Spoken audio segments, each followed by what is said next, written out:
This will quiet your mind in a way nothing else has. What you're about to hear has helped millions find the rest their thinking can't give them, and it works differently than anything you've tried before. 12 ancient Buddhist stories that unlock something your mind already knows how to do but has forgotten: how to stop exhausting itself. A monk who found enlightenment through sweeping because he was too simple to understand philosophy. A centipede who forgot how to walk the moment it started thinking about walking. A woman who lost everything in one day and discovered freedom in the ruins. A teacher who answered the deepest question with complete silence. These stories do what meditation instructions can't. While you listen, your racing thoughts settle on their own. Not because you're trying to calm them, because ancient wisdom works on the tired mind in ways effort never will. This works even if you've never meditated, even if your mind never stops, even if every relaxation technique has failed you. The Buddha said, "The mind is difficult to subdue, ever swift, seizing whatever it desires. A tamed mind brings happiness." In the next 3 hours, you'll discover how, not through force or discipline, but through stories that let your exhausted mind finally rest. As these stories unfold, you'll feel the shift happening. Your breathing will deepen. The tension in your body will release. That exhausting mental noise will finally quiet down. Get comfortable now. Let your body settle completely. Take one full breath in and let it go. Your rest begins here.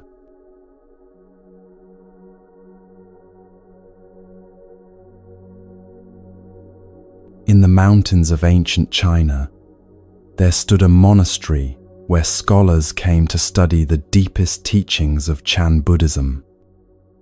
The halls echoed with debates about emptiness, discussions of sutras, analysis of koans that had puzzled monks for centuries. Intelligence was currency here. Quick minds were celebrated. The sharper your understanding, the more respect you commanded.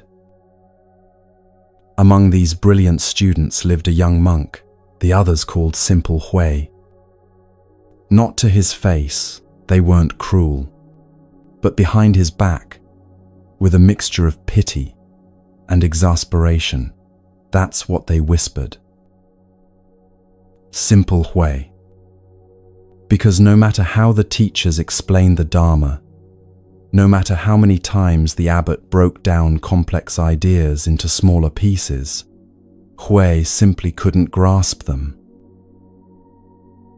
When the master taught about the nature of emptiness, the other monks nodded with comprehension, asked penetrating questions, demonstrated their understanding through eloquent responses. Hui sat in the back, his face twisted in confused concentration, unable to follow even the basic thread of reasoning. When they studied the Heart Sutra, memorizing its verses and unpacking its meaning, the others recited flawlessly after a few repetitions. Hui stumbled over the words, mixed up the lines, forgot what he'd just heard moments before. The abbot watched this young monk struggle for months. He saw Hui's genuine effort, the way he showed up to every teaching session, the sincerity in his eyes, even when understanding eluded him completely. Other teachers suggested perhaps monastic life wasn't Hui's path. Maybe he should return to his village, take up a trade more suited to his abilities. But something made the abbot pause. One morning, after Hui had failed yet again to grasp a teaching that even the newest students understood easily, the abbot called him aside. "Hui," he said gently, "I'm giving you a different practice." The young monk's face brightened with hope. Perhaps this new practice would finally be something he could understand. "You will sweep the courtyard," the abbot continued. "Every morning at dawn, you will sweep the stones clean. Just this. Nothing more." Hui bowed, accepting this task. He assumed it was temporary, a simple duty, while the abbot figured out how to help him learn the real teachings. But days became weeks, weeks became months, and still, his only instruction remained the same. Sweep the courtyard. The other monks studied increasingly complex texts. Hui swept stones. They sat in profound meditation, cultivating states of deep absorption. Hui swept fallen leaves. They engaged in Dharma combat, testing their understanding against each other's insights. Hui swept away the morning dew. Years passed. The brilliant students came and went, many achieving recognition for their understanding, some leaving to teach at other monasteries, a few giving up when the practice became too demanding. Hui remained, sweeping the same courtyard, following the same simple instruction he'd received a decade ago. 20 years became 30. 30 became 40. The young monks who arrived now had never known a monastery without Hui and his broom. He was simply part of the landscape, the simple one who swept, who couldn't understand the teachings, who had found his place, doing a task anyone could do. But something had happened during those 40 years, something none of the scholars noticed because they were too busy analyzing, discussing, and debating to see what was right in front of them.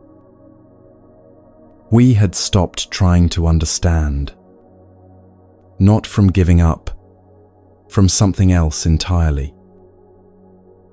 When you sweep the same stones for 40 years, thought eventually exhausts itself.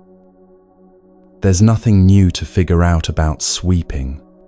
The mind, finding no puzzle to solve, no concept to grasp, no achievement to pursue, simply quiets down.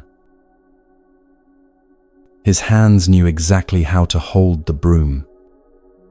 His body knew the rhythm of the strokes, without his mind directing each movement. The morning air, cool against his skin, the sound of bristles against stone, the way light changed as the sun rose higher. These things required no intellectual understanding. They simply were, and he was simply there with them, sweep after sweep after sweep.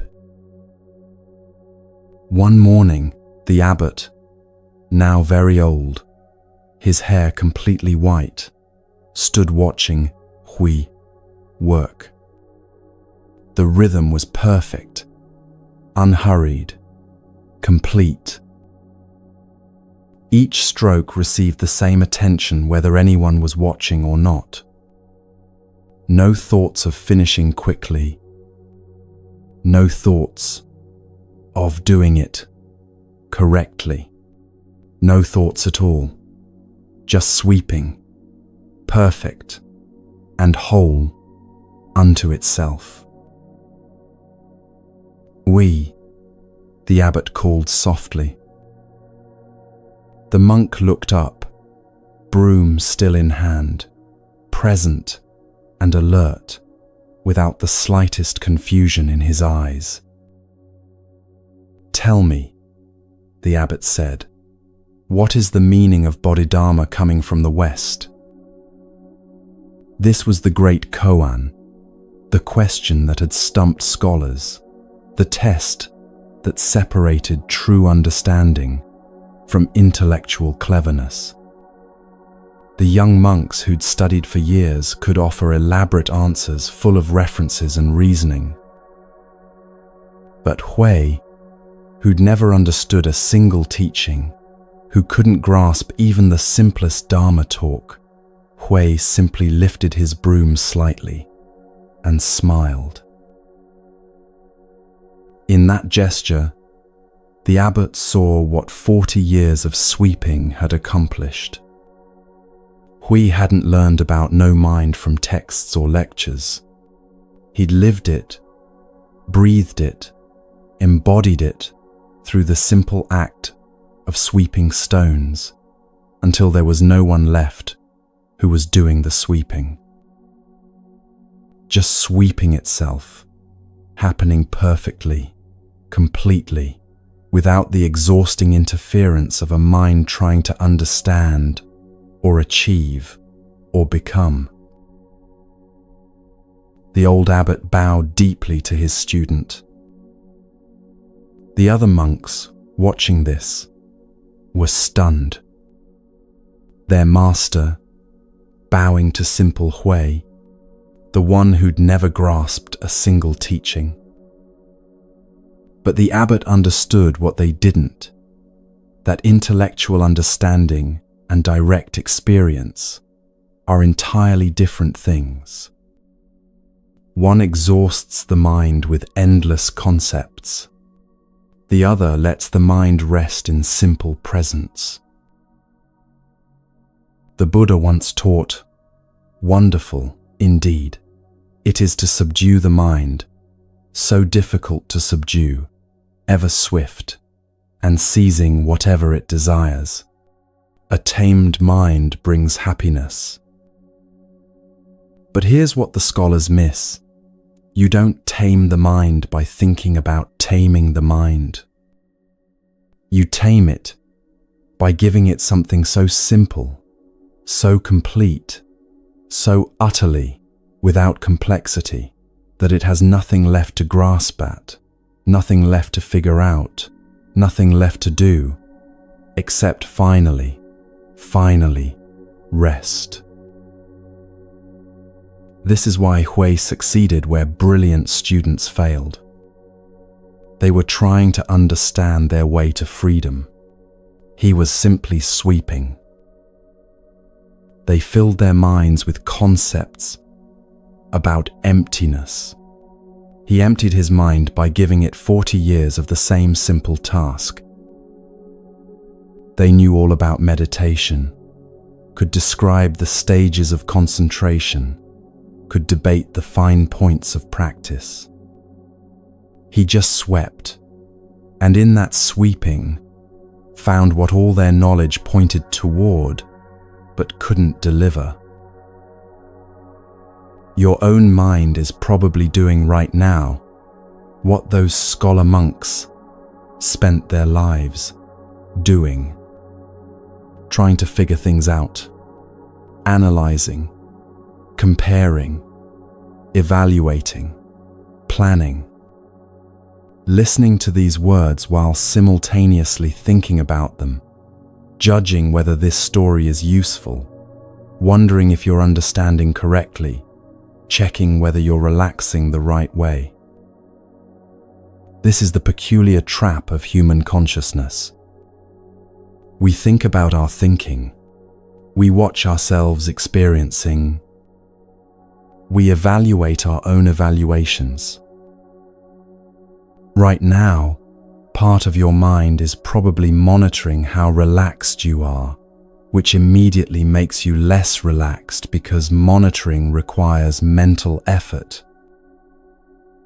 Another part is judging whether you're getting it, which creates distance from actually experiencing anything directly. Another part is already planning what comes next, which pulls you out of this moment entirely. This recursive loop, thinking about thinking, watching yourself think about thinking, judging your watching of your thinking, consumes enormous energy. It's like running a computer program that does nothing except monitor itself, monitoring itself, endlessly. No wonder you're exhausted. The thinking mind trying to solve the problem of thinking is like trying to put out a fire with gasoline. More thinking doesn't quiet thinking. It just creates more to think about. More analysis doesn't stop analysis. It becomes another thing to analyze. More techniques for calming the mind just give the mind more techniques to worry about doing correctly. But here's what Hui discovered. Through 4 decades of sweeping, your body already knows how to rest. It doesn't need instructions or understanding or techniques. When you give it something simple enough, concrete enough, immediate enough, the thinking mind has nothing to grab onto. It can't analyze sweeping for 40 years because there's nothing there to analyze. It can't figure out the right way to sweep because there's just sweeping happening, complete in itself. This isn't about becoming simple or giving up intelligence. It's about recognizing that intellectual understanding and direct experience are different paths, and sometimes the smartest thing the thinking mind can do is stop trying to think its way to peace. Those brilliant scholar monks knew everything about Buddhism. They could explain emptiness, discuss non-attachment, describe meditation states with precision. But knowing about rest and actually resting are not the same thing. Knowing about freedom and being free are entirely different. And sometimes, perhaps most times, the direct path is the one that bypasses knowing altogether. When your mind stops trying to figure everything out, something remarkable happens. Not dramatic, not special, just the quiet recognition that you don't need to understand everything to experience it fully. You don't need to analyze peace to feel it. You don't need to master rest to rest. You just need to stop making it complicated. Hui spent 40 years with a broom, and in that simplicity, found what decades of complex study couldn't deliver. What's your broom? What's the simple, immediate, utterly non-complex thing your thinking mind has been overlooking because it seems too ordinary to matter? Maybe it's the rhythm of your breathing right now. Maybe it's the weight of your body against whatever surface holds you. Maybe it's the simple fact of being here, listening, without needing to understand or achieve or become anything different than what you already are. The brilliant students thought Hui was too simple to understand the teachings. They were wrong. He was too simple for the teachings to complicate. And in that simplicity, in that 40-year sweep of stones with no one there trying to get somewhere, He found what all their complexity was pointing toward, but could never quite reach. But what if even the body's wisdom seems distant? What if you can't feel that natural intelligence that knows how to rest without being taught?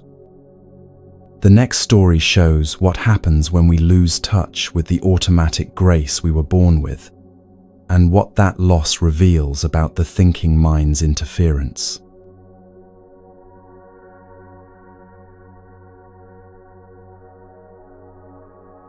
There once lived a centipede who moved through the forest floor with effortless grace. 100 legs working in perfect harmony, flowing like water over rocks and roots and fallen branches.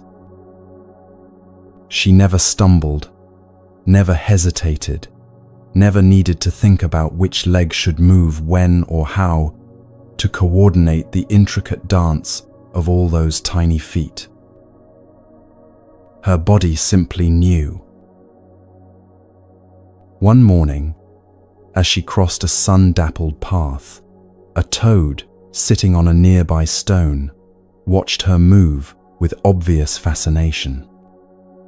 The toad had 4 legs, simple enough to manage, but watching this creature with so many limbs moving in flawless coordination filled him with curious wonder.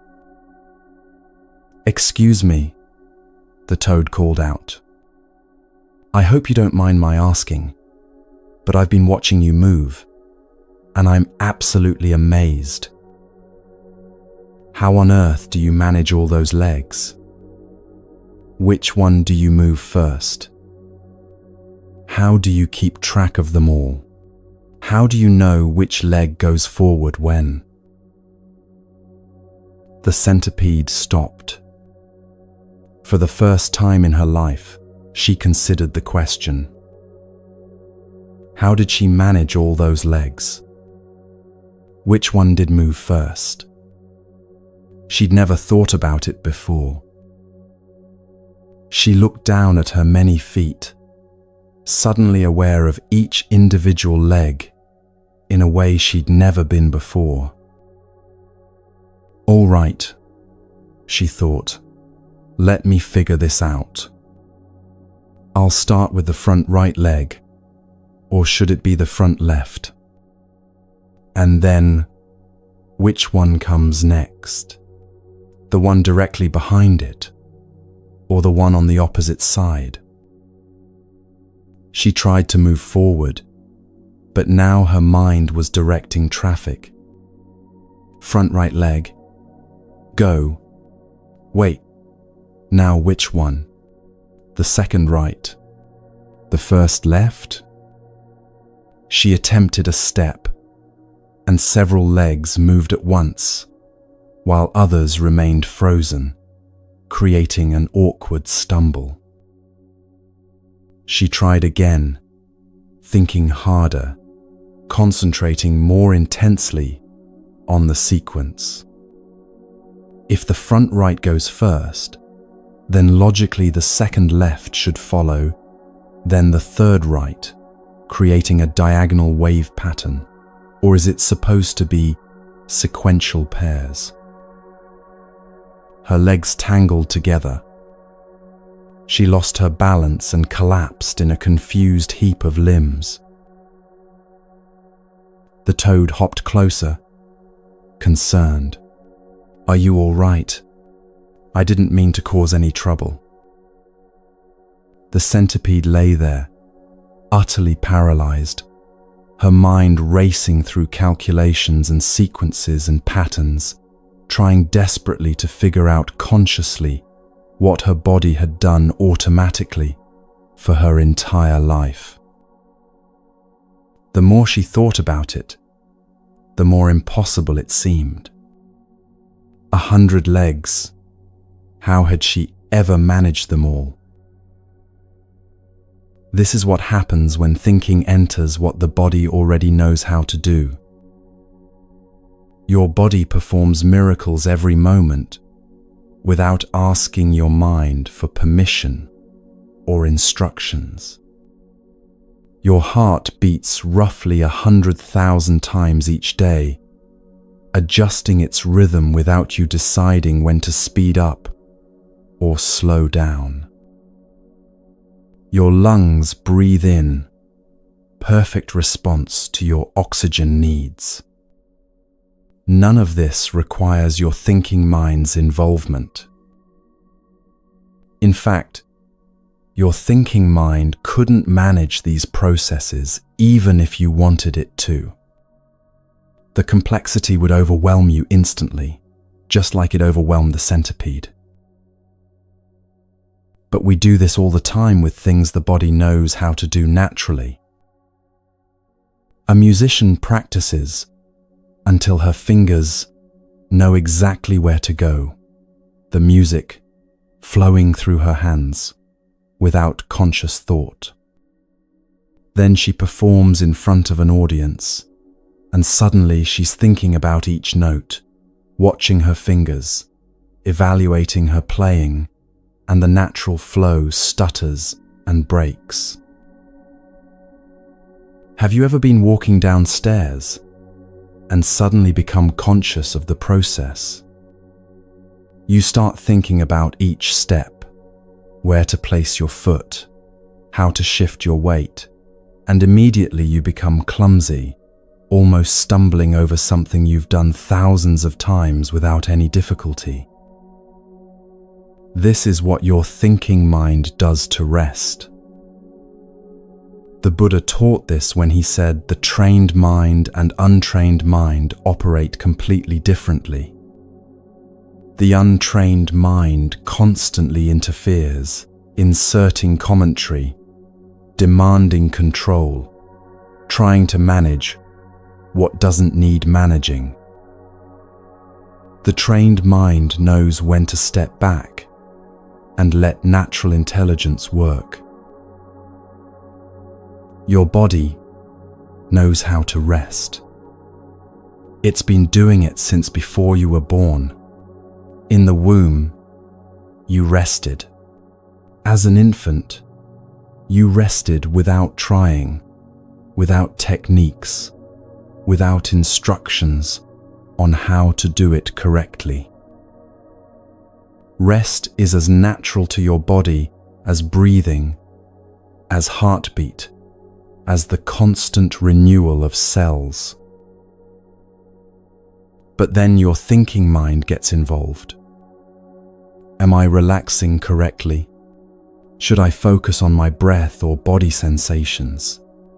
Is this the right position? Am I falling asleep or staying present? Should I be doing something different?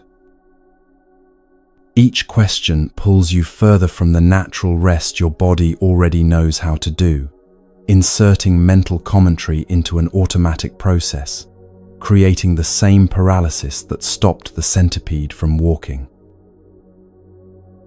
This isn't about your body being more intelligent than your mind. It's about recognizing that different tasks require different kinds of intelligence. Your thinking mind excels at solving novel problems, planning future actions, analyzing situations that require conscious reasoning.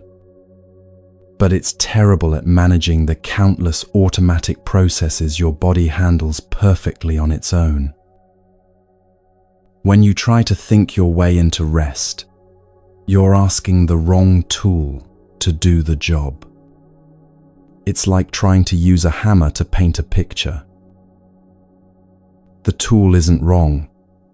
It's just not designed for that particular task.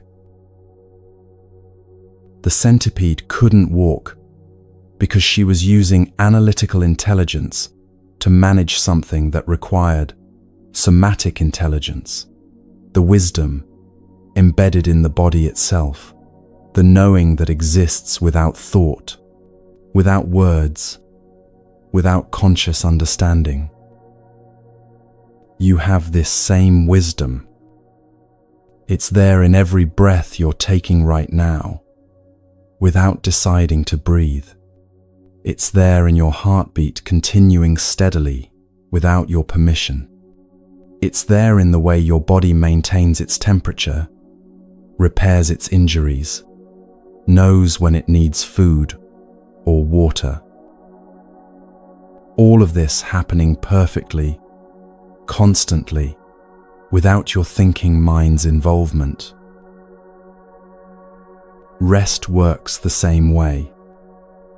When you stop asking your thinking mind to manage it, when you stop trying to figure out the right way to do it, when you stop analyzing whether you're doing it correctly, your body remembers what it's always known. How to let go, how to release, how to simply be without working at being. The toad's innocent question paralyzed the centipede, not because the question was wrong, but because it pulled conscious attention into a process that works best without conscious attention. Your own mind does this constantly, pulling conscious attention into automatic processes, inserting analysis into natural flow, demanding understanding where simple doing is enough. But here's what the story reveals. The centipede wasn't actually broken when she couldn't walk. Her legs still worked perfectly. Her body still knew exactly what to do. The only thing blocking her natural movement was the thinking mind's insistence on understanding and controlling what had always worked fine without understanding or control. The moment she stopped trying to figure it out, the moment she let her analytical mind step back and her body's intelligence take over again, she walked. Not because she learned anything new, not because she finally understood the correct sequence, but because she stopped interfering with what her body already knew. Your tired mind isn't tired because something is wrong with you. It's tired because it's been trying to consciously manage things that work better without conscious management. It's been trying to think its way into states that emerge naturally when thinking stops trying so hard. Right now, your body knows how to rest. It's already doing it in 1,000 ways. Your breathing deepening slightly, your muscles releasing tension you didn't know you were holding, your nervous system shifting toward calm. None of this requires your thinking mind's help. In fact, the more your thinking mind tries to help, the more it interferes with what's already happening naturally. Sometimes the deepest truths require no words at all. No explanation, no analysis, no verbal understanding, just direct recognition that bypasses thought entirely. The next story takes us to a moment when the Buddha himself taught this way, pointing to truth through silence rather than speech, showing that what cannot be said is sometimes more powerful than anything words could convey.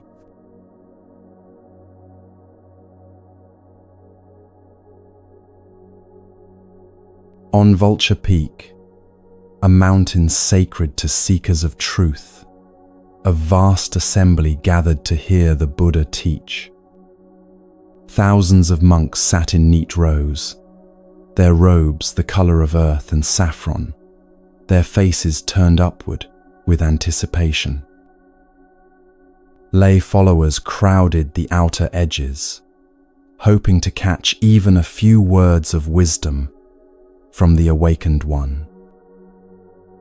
The air itself seemed to wait, holding its breath for what would surely be a profound discourse on the nature of reality, the path to liberation, the deepest truths of existence. These gatherings were known across the land. The Buddha's teachings could last hours, sometimes days, as he carefully unpacked the Dharma through stories, analogies, logical reasoning, and patient explanation. His words had the power to transform lives, to shift perspectives so completely that people walked away, seeing the world with entirely new eyes. Today's crowd had traveled from distant villages, some for many days, to hear whatever teaching he would offer. The Buddha took his seat on the teaching platform. The assembly fell silent. 10,000 pairs of eyes watching, 10,000 minds ready to receive his words, to analyze them, to memorize them, to carry them back to their communities and share what they had learned. Scribes prepared to record every syllable. Senior disciples leaned forward, ready to ask clarifying questions if needed. The newest students sat with notebooks, determined not to miss a single insight. The Buddha reached down beside his seat and picked up a single white lotus flower. He held it up, turning it slowly so the assembly could see it from all angles. The pure white petals, the golden center, the green stem still dripping with water from the pond where it had been growing just hours before. Then he simply sat there, holding the flower, saying nothing.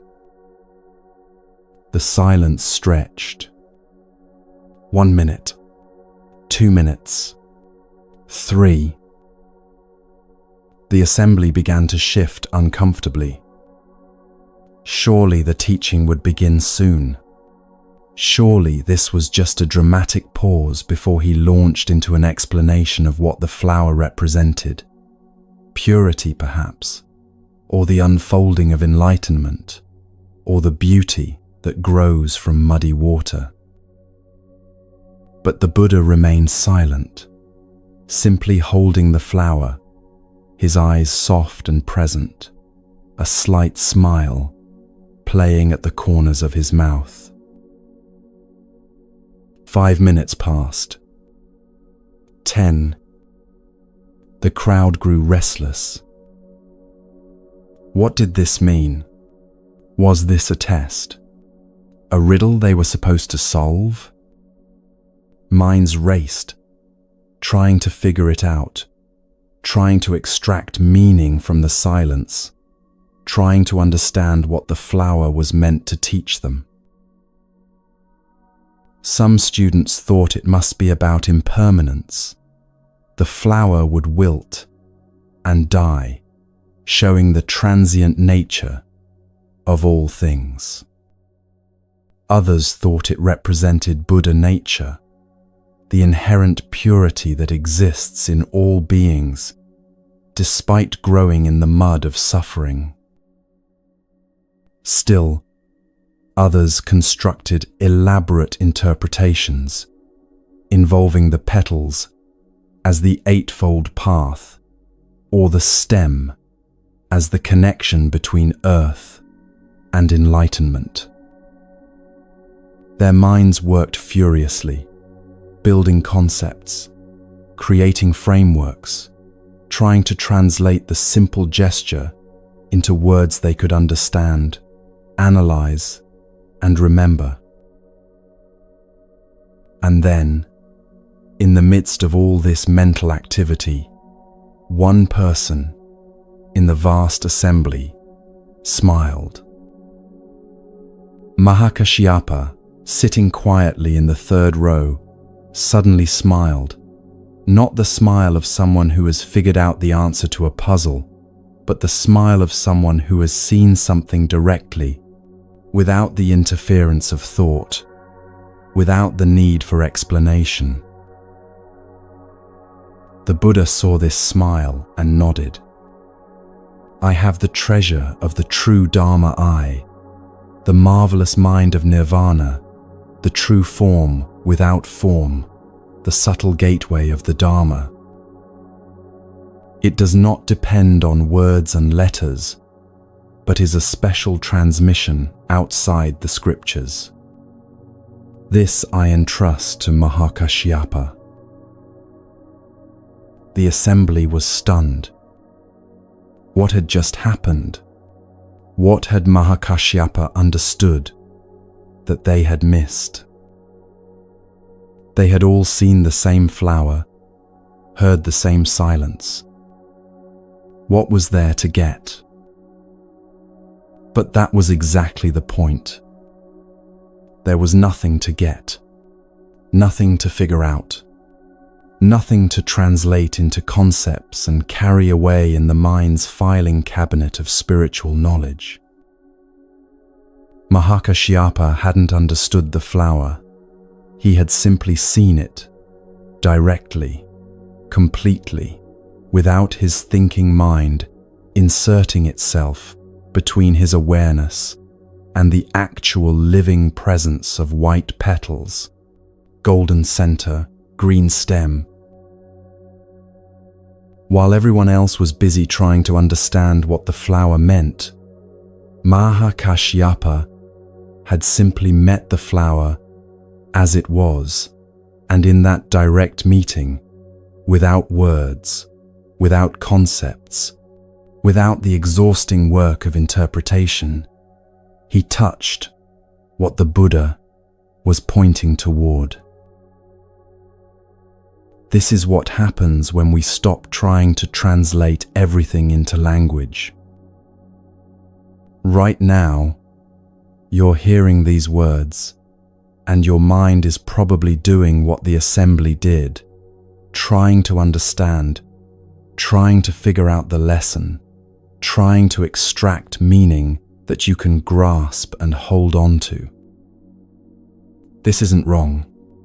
Words have their place, but they can also become a barrier between you and direct experience.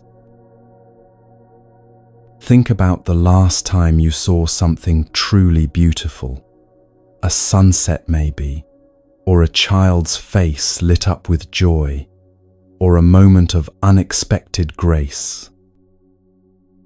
What did your mind do? Probably started narrating immediately.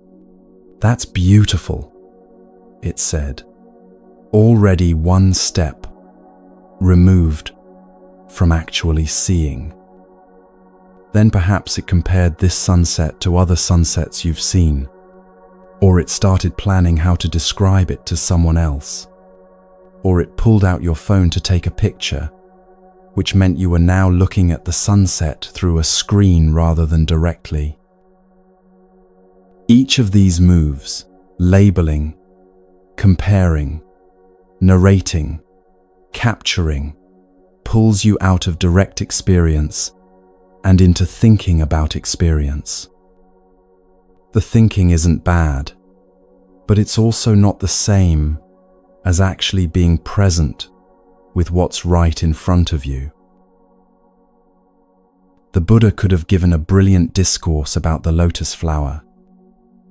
He could have explained its symbolism, connected it to various aspects of the Dharma, created a framework for understanding that would have given the assembly something to study and debate for years.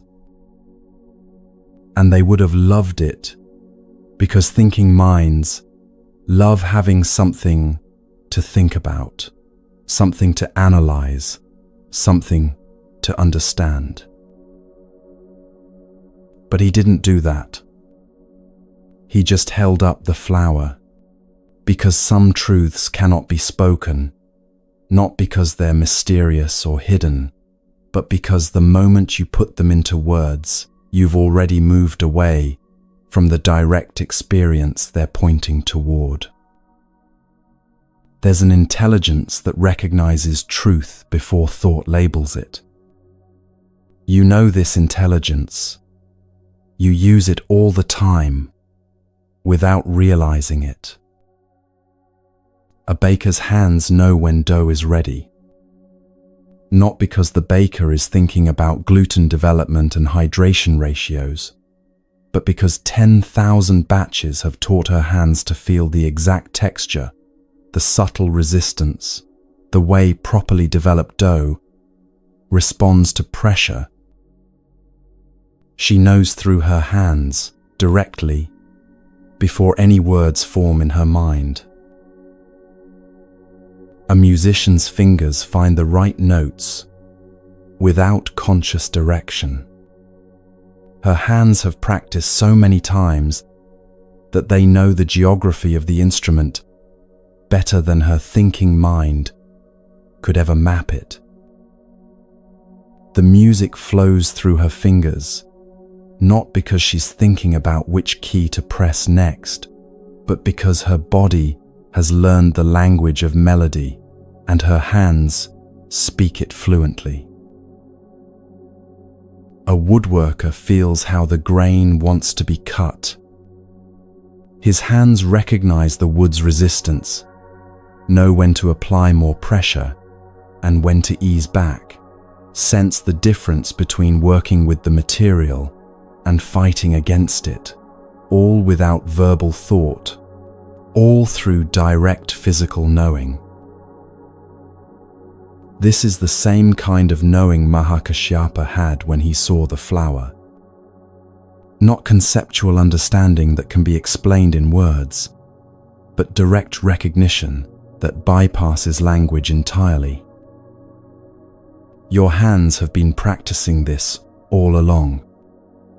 Every time you've caught something without thinking about it, every time you've adjusted your balance automatically, every time you've known something through physical sensation rather than mental analysis, that's your body's intelligence working without words. The Buddha taught, when words cease and there is no speech, this is called the entrance to the gate of Dharma illumination. Not because words are bad or wrong, but because reality itself doesn't exist in language. Language is a tool for pointing, describing, communicating, immensely useful, but fundamentally separate from what it describes. You can read 100 descriptions of what an apple tastes like, memorize elaborate vocabulary about its sweetness, tartness, and texture, but none of those words are the actual experience of biting into an apple. The experience itself exists outside language. It's direct, immediate, and complete, without any words at all. This matters for your tired mind because language is exhausting. Every word requires mental processing. Every sentence needs to be parsed, understood, related to previous sentences, fit into existing frameworks of meaning. Every explanation demands that you follow along, check your understanding, make sure you're getting it right. Even these words right now are asking your mind to work, to process, to comprehend. But the flower doesn't ask anything. It just is. White petals, golden center, green stem, meeting it directly, without words, without interpretation, without the work of understanding. Your mind can finally rest. This is what your body knows, that your thinking mind keeps forgetting. Your body lives in direct experience constantly. It feels temperature without naming it hot or cold. It senses tension and release without labeling them. It knows tiredness and energy as direct physical reality, not as concepts to be understood. A potter's hands know when clay has the right moisture, not because they've memorized a formula, but because they've touched countless pieces of clay and can feel the difference directly. A gardener's fingers know how deep to plant a seed, not from measuring, but from an embodied sense of rightness that comes from years of handling soil and watching what grows. A cook's hands know when bread dough has been kneaded enough, not from counting folds, but from the way the dough responds under their palms. A knowing that exists in the hands themselves, before language, before thought. Every skilled movement is meditation without trying. When your hands are doing something they know how to do, really know, in the body rather than in the mind, thought becomes unnecessary. The dancer who has practiced the same sequence 1,000 times doesn't think, now right foot, now turn, now extend. The body simply dances, and the thinking mind can rest. The typist who has typed for decades doesn't hunt for each letter. The fingers find the keys faster than conscious thought could direct them. This is your body practicing no mind every time it performs a familiar skill. Not something you need to learn or achieve, something you already do whenever you trust your physical intelligence over your analytical mind. But here's what happens. You watch yourself. The baker second guesses her hands, thinking maybe she should check the recipe again. The musician becomes conscious of her fingering and suddenly stumbles over notes she's played perfectly 1,000 times. The woodworker starts analyzing his technique and loses the intuitive feel that guided him. When you watch yourself doing something, you split your attention. Part of you is doing the thing, and part of you is monitoring the doing, evaluating it, judging it, checking if it's being done correctly. This is what happened to the centipede when the toad asked about her legs. This is what happens to your rest when your thinking mind starts managing it. The assembly on Vulture Peak was watching, analyzing, trying to understand, and they missed what was right in front of them. Mahakashyapa wasn't trying to understand. He was simply present, directly meeting the flower without the interference of interpretation, without the exhausting work of turning experience into explanation. Your hands already know this. Every time they perform a familiar task without your conscious direction, they're showing you how to be present without the interference of thought. The question isn't how to learn this. You already know it. The question is how to stop watching yourself long enough to let this natural intelligence work. Sometimes we lose this natural knowing by becoming too conscious of ourselves, too aware of being watched by others or by our own inner observer. And when that happens, even the simplest actions become awkward, forced, exhausting. The next story shows exactly this. What happens when the observer's gaze turns something naturally graceful into something impossibly difficult?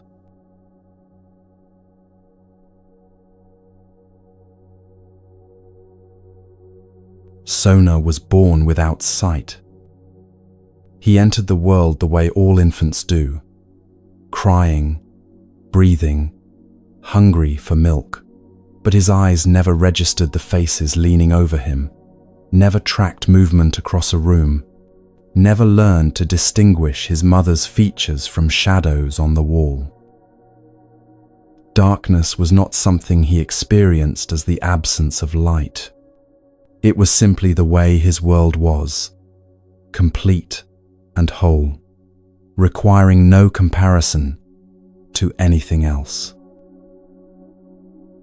As a child, he learned to navigate through sound and touch, and the subtle vibrations that sighted people never notice, because their eyes give them information first.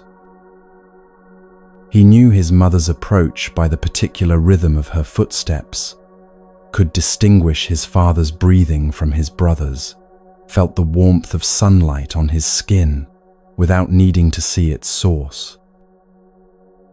His world was rich with texture, temperature, sound, and sensation, a complete reality that never felt limited because he'd never known it any other way.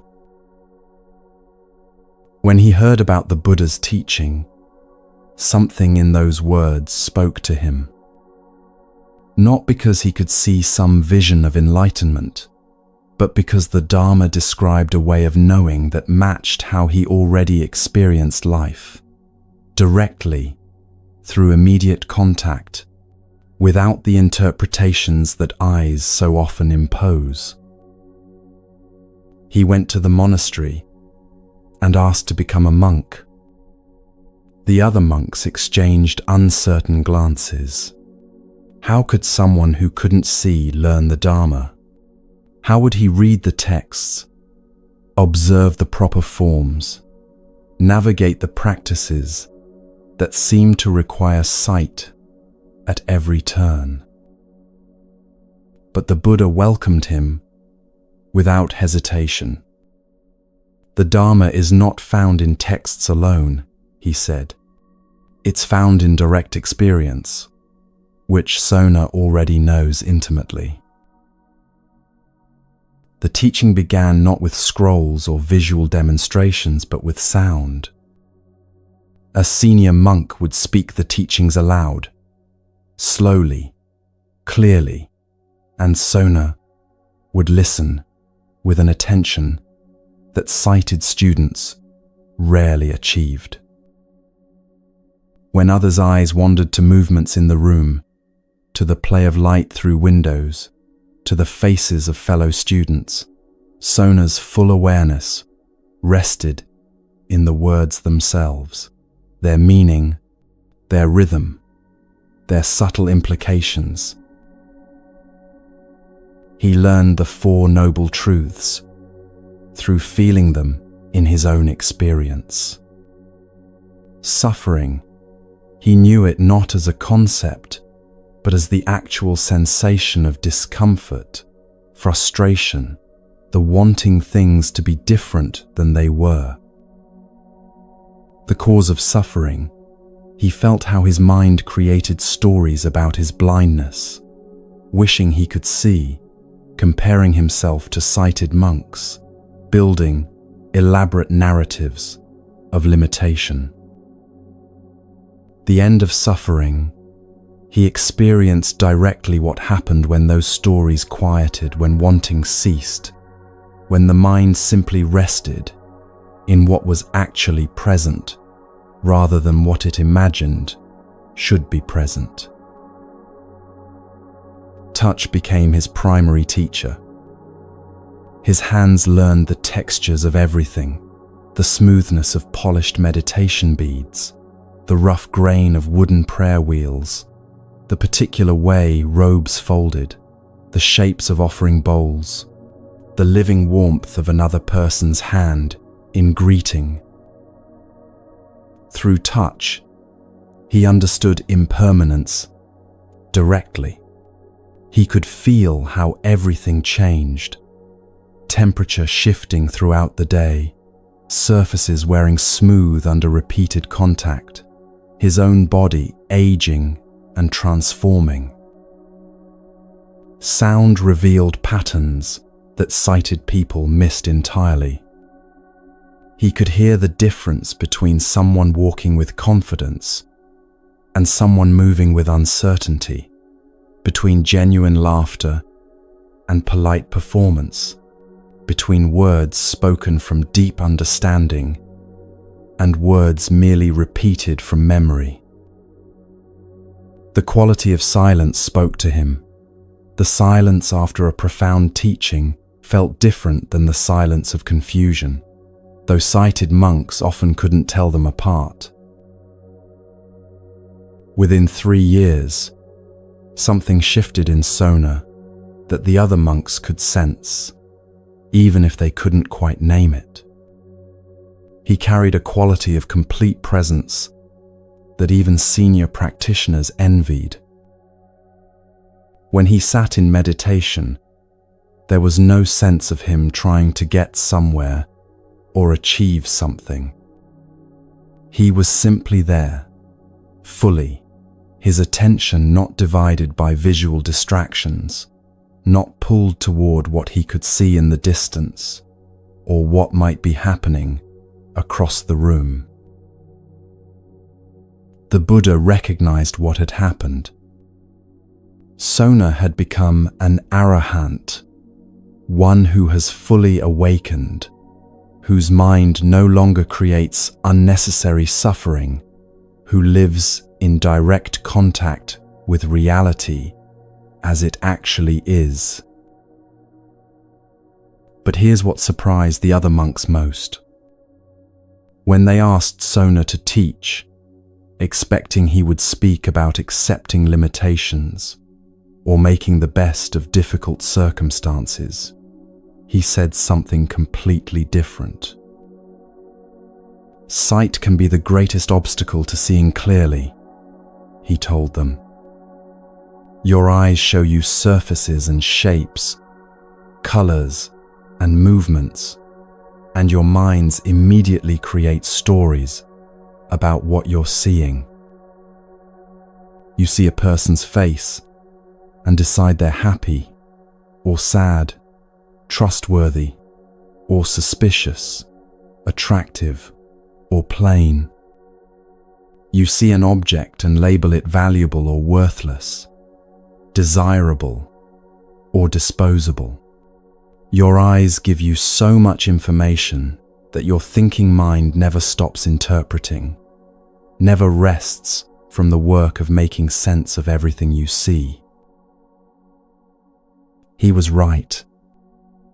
The sighted monks realized how their eyes constantly fed information to their thinking minds, which then worked tirelessly to organize, categorize, judge, and respond to everything they saw. Walking through a garden, their eyes took in hundreds of visual details every second: colors, shapes, movements, relationships between objects, and their minds processed all of it, creating an ongoing commentary about what they were experiencing. Sona walked through the same garden, and his experience was completely different. He felt the sun's warmth on his left cheek, heard birds calling from specific locations, smelled flowers whose fragrance shifted as breezes moved, sensed the ground's texture changing under his feet. His mind wasn't processing visual information or creating stories about what things looked like. It simply rested in direct sensory contact with what was actually present. This is what the Buddha meant when he taught about direct knowing versus conceptual knowing. Direct knowing happens through immediate contact, the way your hand knows hot when it touches a flame, the way your tongue knows sweet when it tastes honey, the way your body knows tired without needing to think about what tiredness means. This knowing doesn't require words or concepts or explanations. It's complete in itself, instant, and accurate. Conceptual knowing happens through the thinking mind's interpretation of experience. You see fire and your mind thinks dangerous or beautiful or useful for cooking, all concepts layered on top of the direct experience of light and heat. These concepts aren't wrong, but they're also one step removed from the actual reality you're encountering. And maintaining all these concepts, all this ongoing interpretation, exhausts the mind. Sona's blindness forced him to rely on direct knowing because he couldn't access the visual information that usually triggers conceptual interpretation.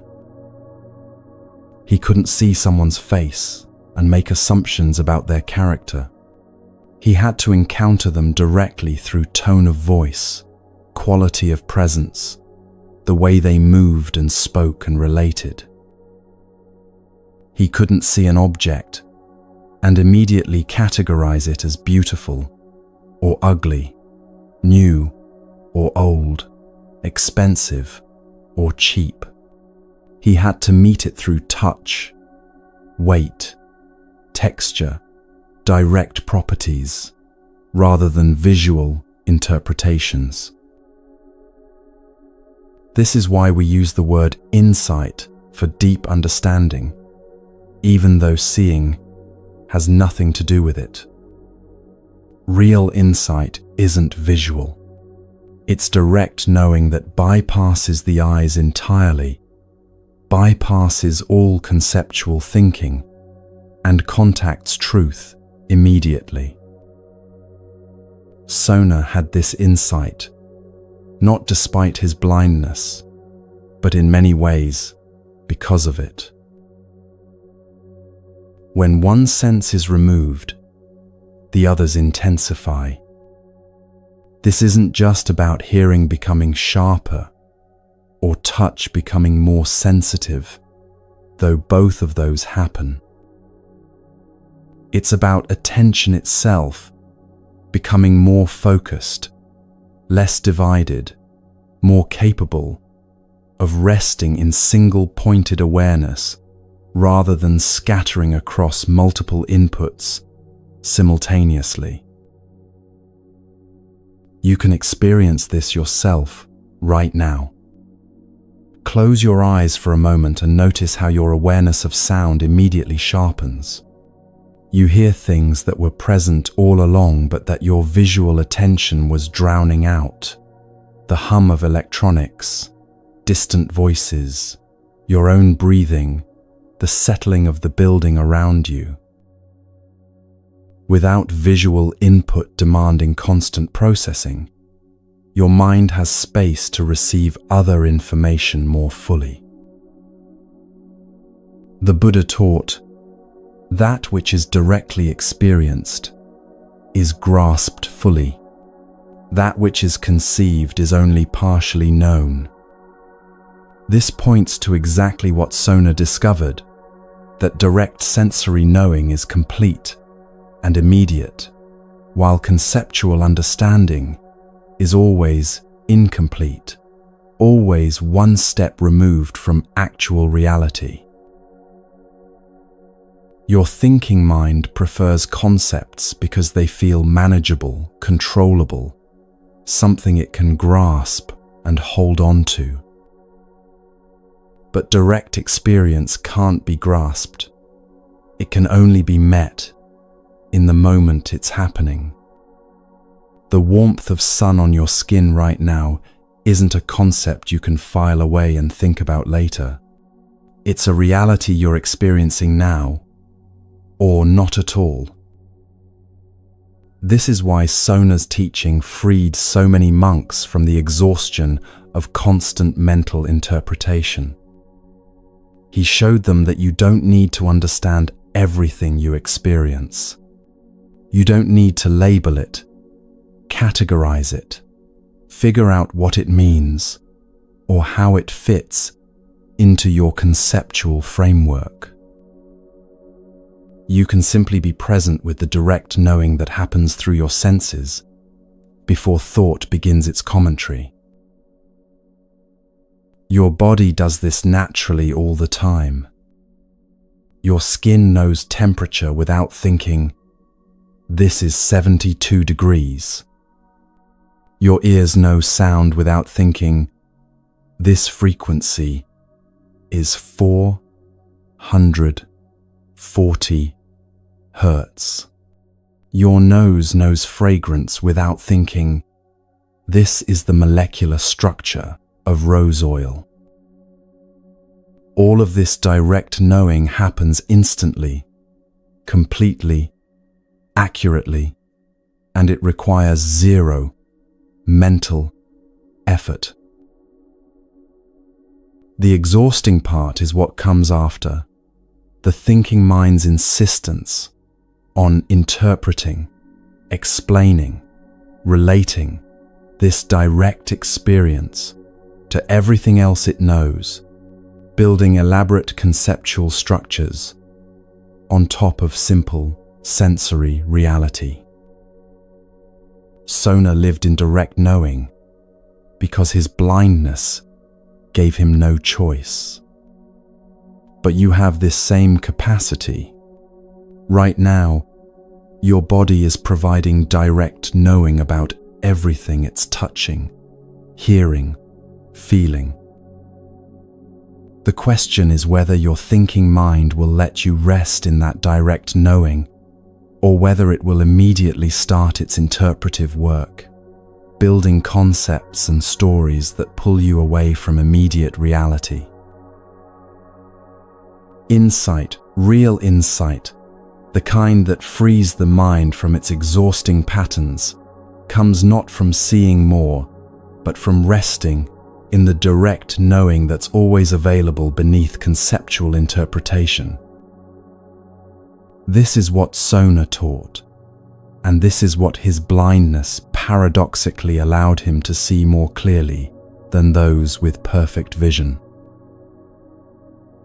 Yet so often we freeze when observed, losing the natural flow of direct knowing the moment we become conscious of being watched.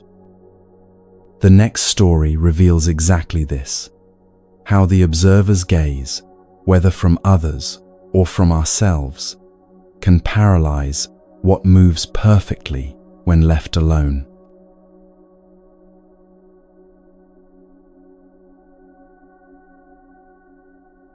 In a mountain monastery, there lived a young monk named Chen, who had a particular gift. He could recite sutras with perfect clarity, every word flowing into the next, with a rhythm that made the ancient teachings come alive.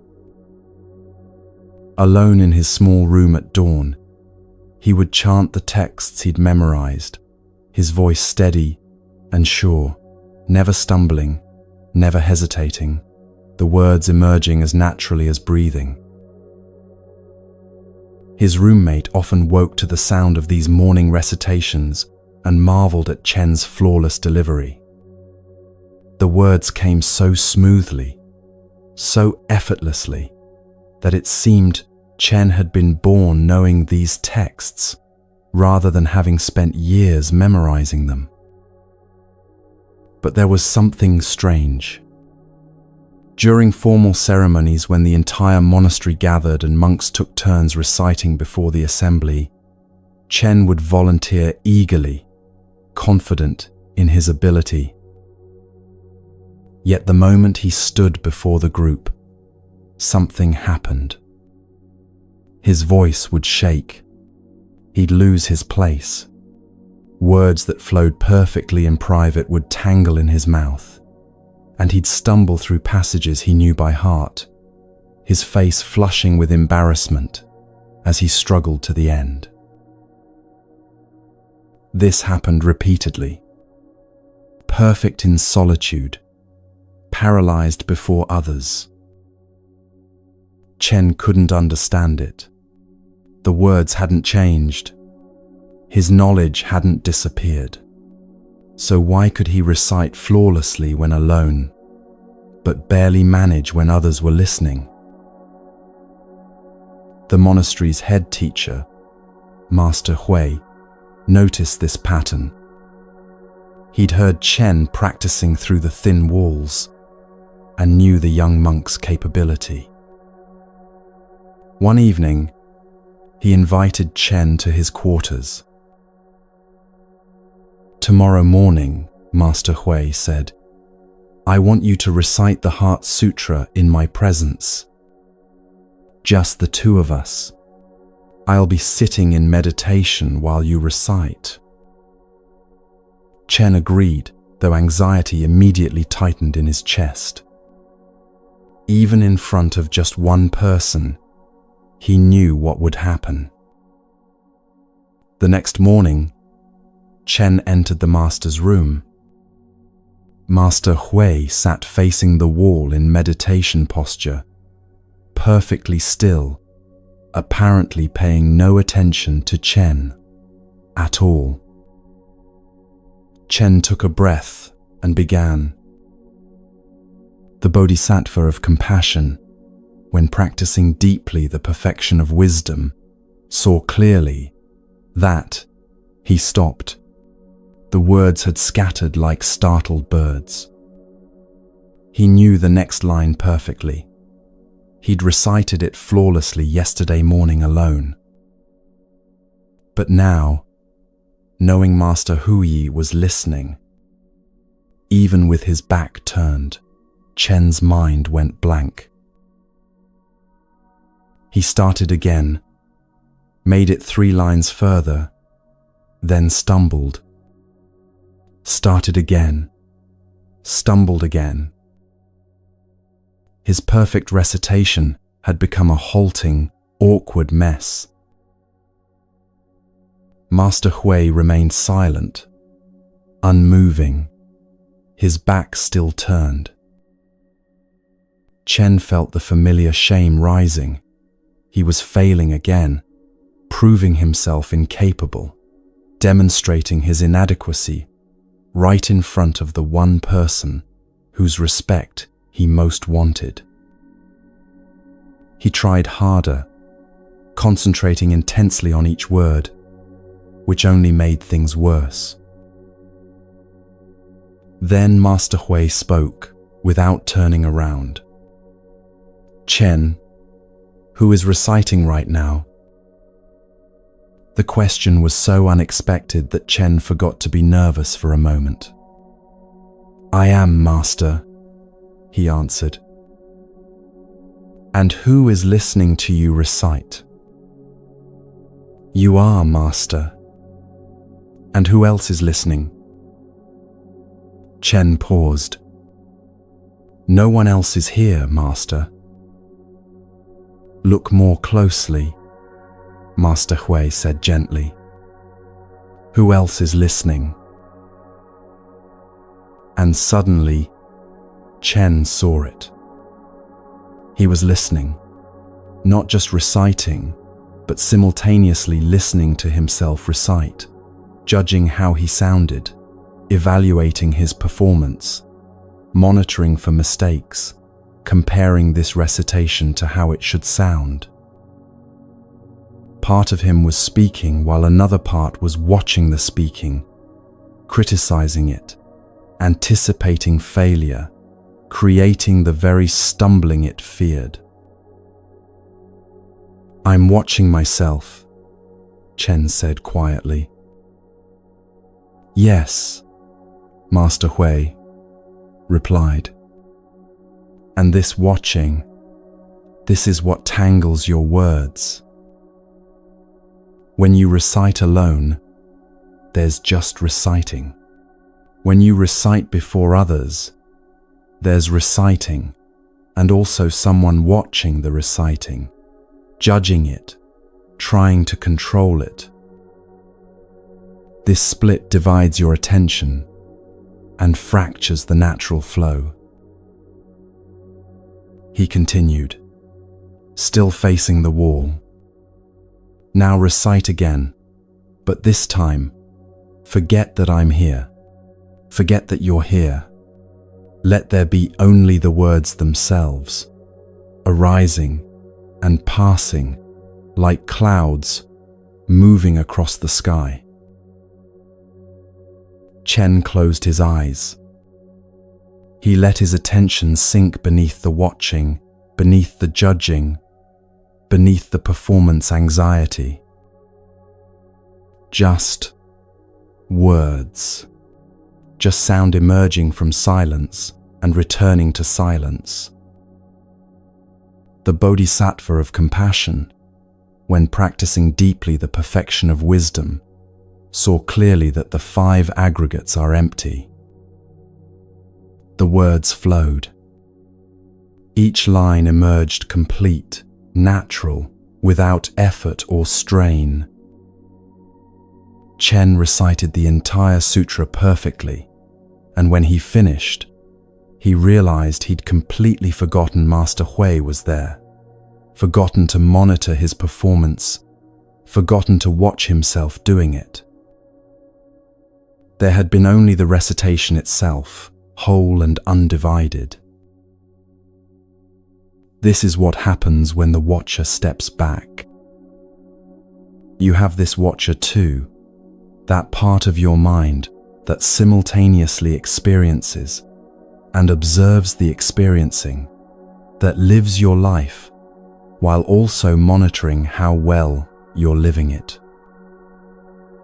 Right now, part of you is listening to these words, while another part is watching you listen, judging whether you're paying attention correctly, evaluating whether you're relaxed enough, checking if you're understanding properly.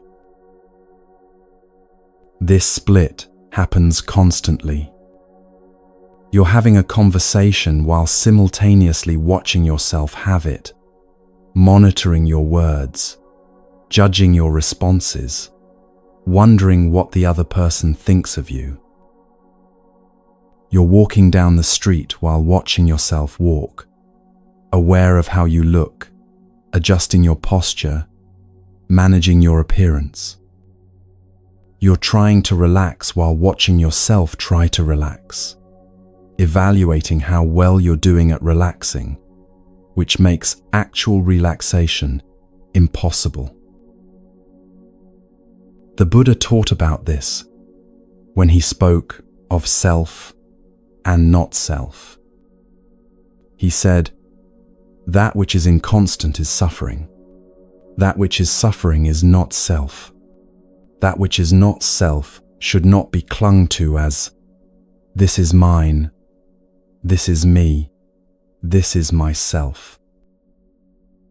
This points to the exhausting habit of creating a separate self, a watcher that stands apart from experience and tries to manage it. But here's the peculiar thing about this watcher. It thinks it's helping you. The watcher believes its job is protection. By constantly monitoring your performance, it thinks it's keeping you from embarrassment, failure, or rejection. By judging your actions, it believes it's ensuring you do things correctly. By maintaining vigilant awareness of how others perceive you, it imagines it's safeguarding your social standing. But watch what actually happens. Chen's watcher, trying to help him recite perfectly, created the very stumbling it was trying to prevent. The athlete's watcher, trying to ensure good performance, creates the tension that blocks natural movement. Your watcher, trying to help you relax, creates the self-consciousness that makes relaxation impossible. The watcher consumes enormous energy because it never rests. Even during sleep, it maintains some level of vigilance, which is why you wake up tired even after 8 hours of rest. It's constantly dividing your attention, part experiencing, part watching the experiencing, part judging the watching of the experiencing in an endless, recursive loop. This is why simple tasks become difficult when you're self-conscious. Walking is effortless until you're aware of being watched. Then suddenly, you're not sure what to do with your arms or whether your stride looks normal.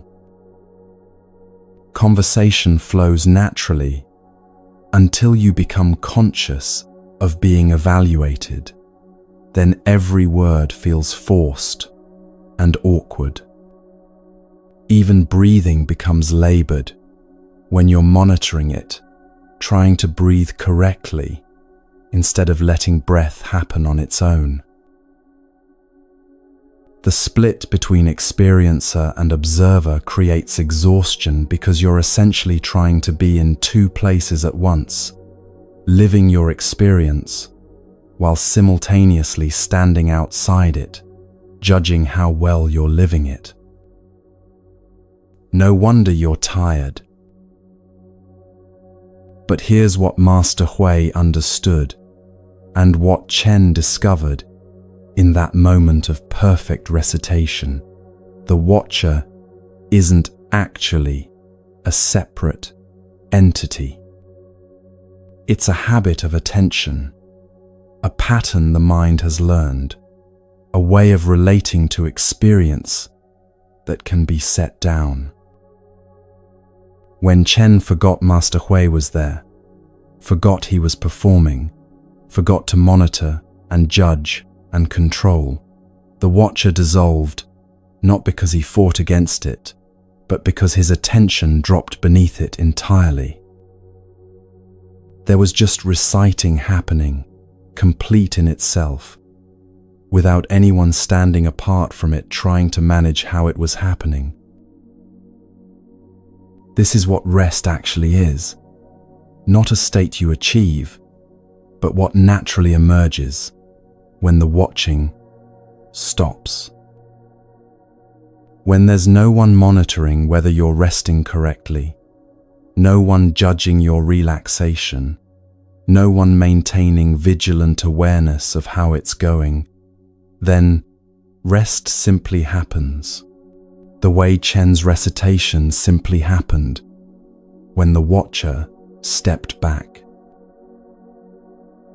You've experienced this yourself. Those rare moments when you're so absorbed in something that self-consciousness disappears entirely, maybe during a conversation that becomes so engaging you forget to monitor your words, or while doing something you love so much, you lose track of time and evaluation falls away completely. In those moments, the split between experiencer and observer collapses and you're simply present, whole, undivided.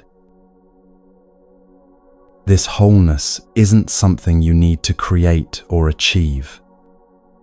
It's what's already there beneath the watching, beneath the judging, beneath the exhausting work of maintaining a separate observer who monitors everything. But sometimes, the watcher is so deeply entrenched, so habitual, that only something drastic can break its hold. Sometimes it takes total devastation, losing everything you thought protected you, for the watching to finally collapse. When everything falls apart, sometimes the watcher falls apart too, and what emerges from that breaking can be completely unexpected.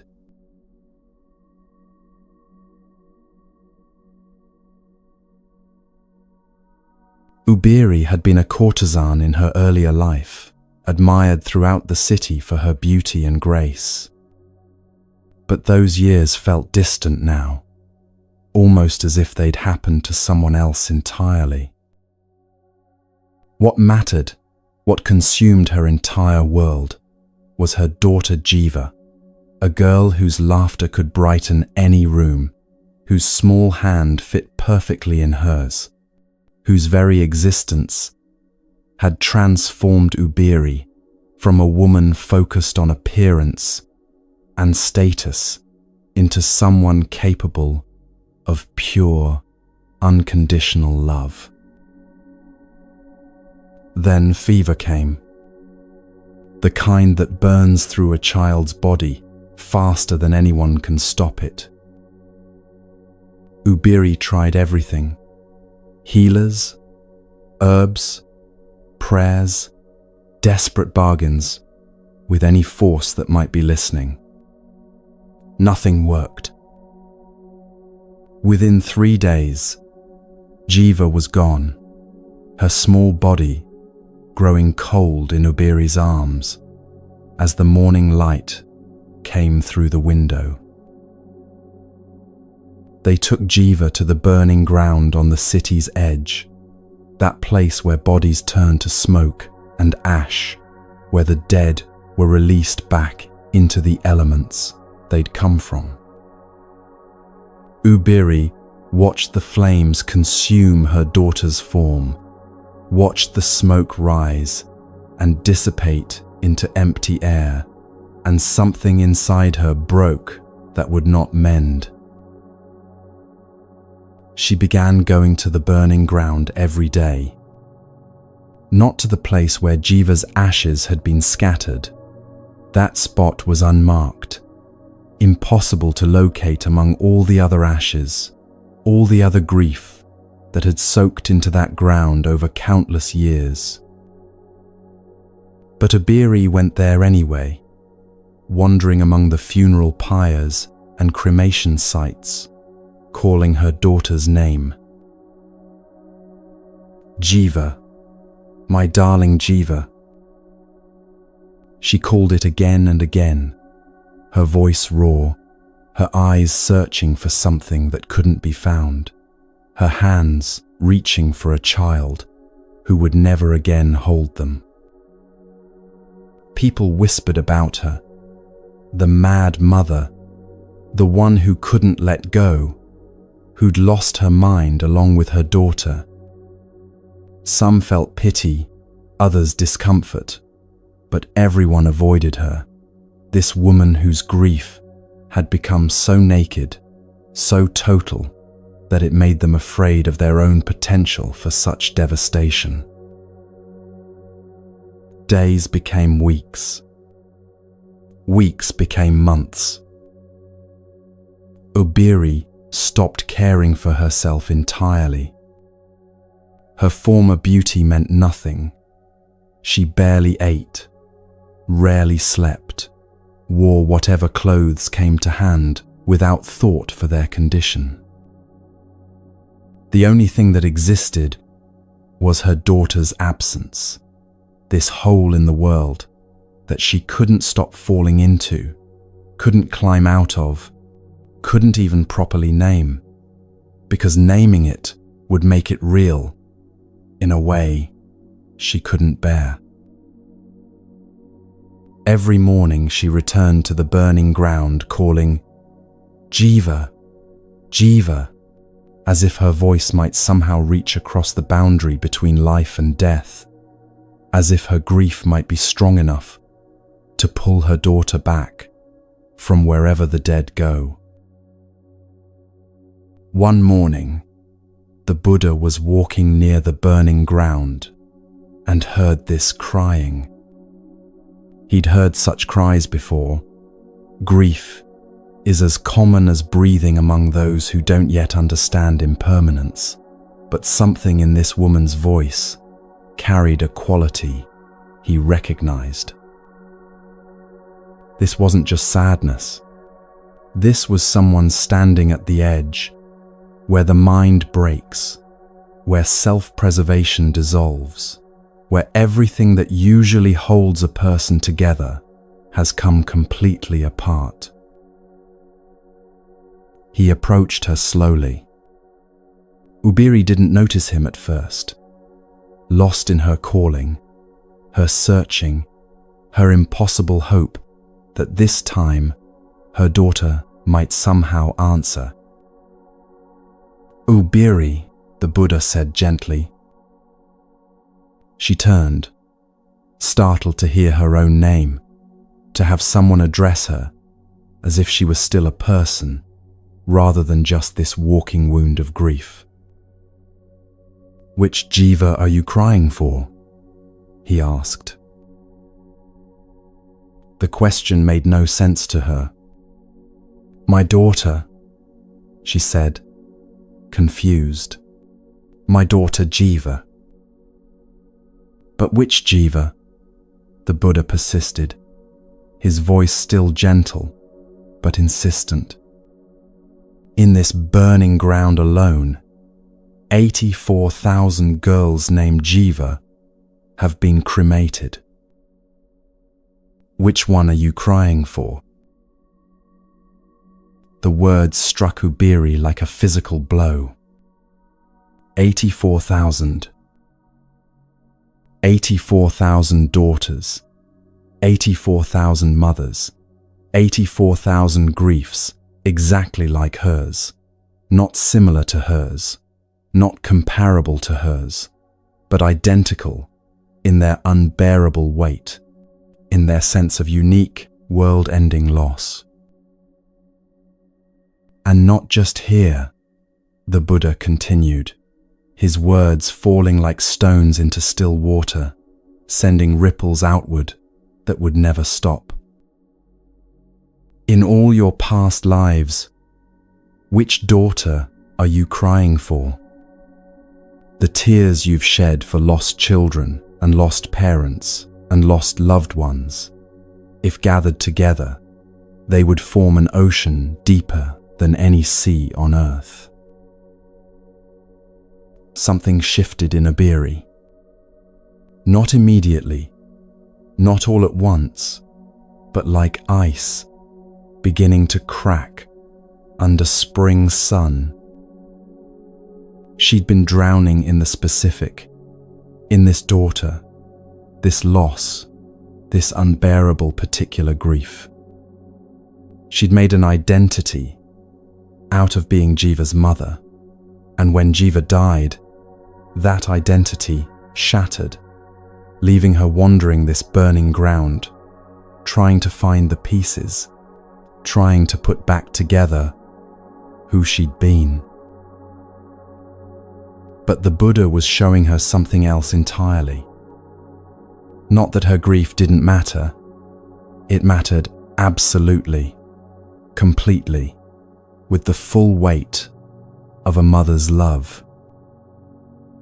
But that this grief wasn't special, wasn't unique, wasn't setting her apart from all of humanity.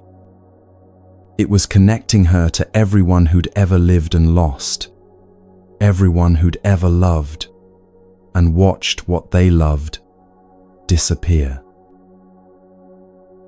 "All that we love, we will lose," the Buddha said. "This is the nature of existence. Every meeting ends in parting.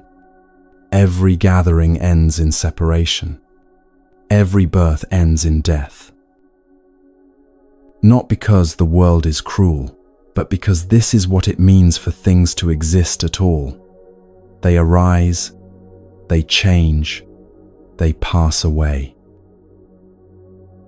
For the first time in months, Ubiri stopped calling her daughter's name. She stood there in the burning ground, surrounded by ash and memory and the smoke of other people's losses, and something inside her that had been clenched so tight, it had become her entire identity finally released. This is what extreme suffering can do when it breaks you completely. Most of the time, when pain comes, you try to protect yourself. You build walls, create stories, maintain some core of identity that stays separate from the suffering. This is happening to me, but I am still me underneath it.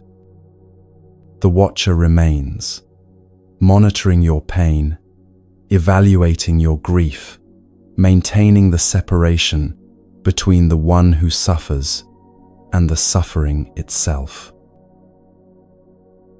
But Obiri's grief was too total for that. It had dissolved all boundaries, all protection, all sense of a separate self who could stand apart and observe. She'd become her grief entirely. There was no Obiri separate from the pain, no observer watching the grieving, just this pure, undiluted experience of loss that had consumed everything else. This sounds like the worst thing that could happen. And in one sense it is, this complete breaking, this dissolution of all the structures that usually hold you together. But here's what the Buddha understood, and what Obiri discovered. When the watcher completely breaks down, when there's nothing left to protect or perform or maintain, something unexpected can emerge. Freedom.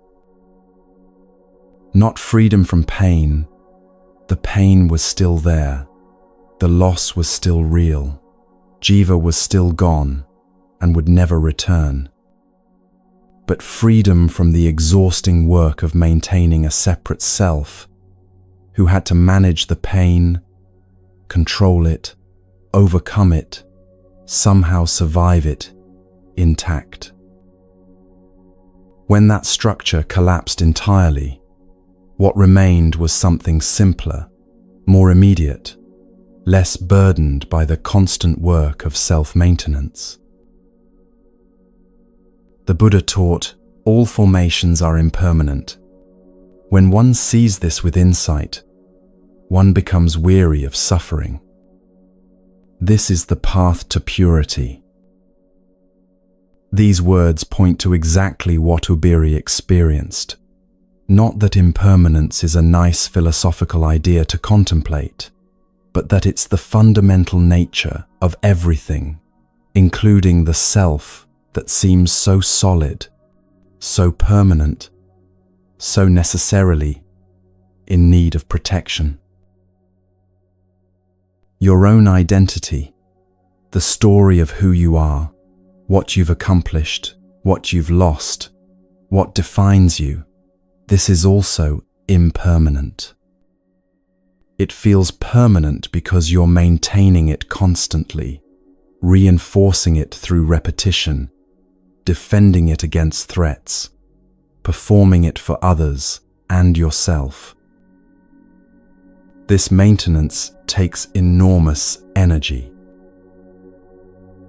But when something breaks you so completely that you can't maintain it anymore, when grief or shock or devastation is so total that the usual structures of self-identity simply collapse, sometimes what emerges is a recognition that the self you were so carefully maintaining was always just a construction, always optional, always more exhausting than necessary. This doesn't mean extreme suffering is good, or necessary, or something to seek out. Obiri's grief was real and terrible, and not to be minimized. But the Buddha met her in that grief, and showed her something that transformed it, not by making the pain go away, but by revealing that the identity she'd built around being Jiva's mother, and then around being the mother whose child died, wasn't the deepest truth of what she was. When Obiri stopped calling for Jiva, she didn't stop loving her daughter. She didn't stop feeling the loss or pretend it hadn't happened. But she stopped making an identity out of that loss, stopped defining herself by the story of her suffering, stopped maintaining the exhausting separation between the one who grieves and the grief itself.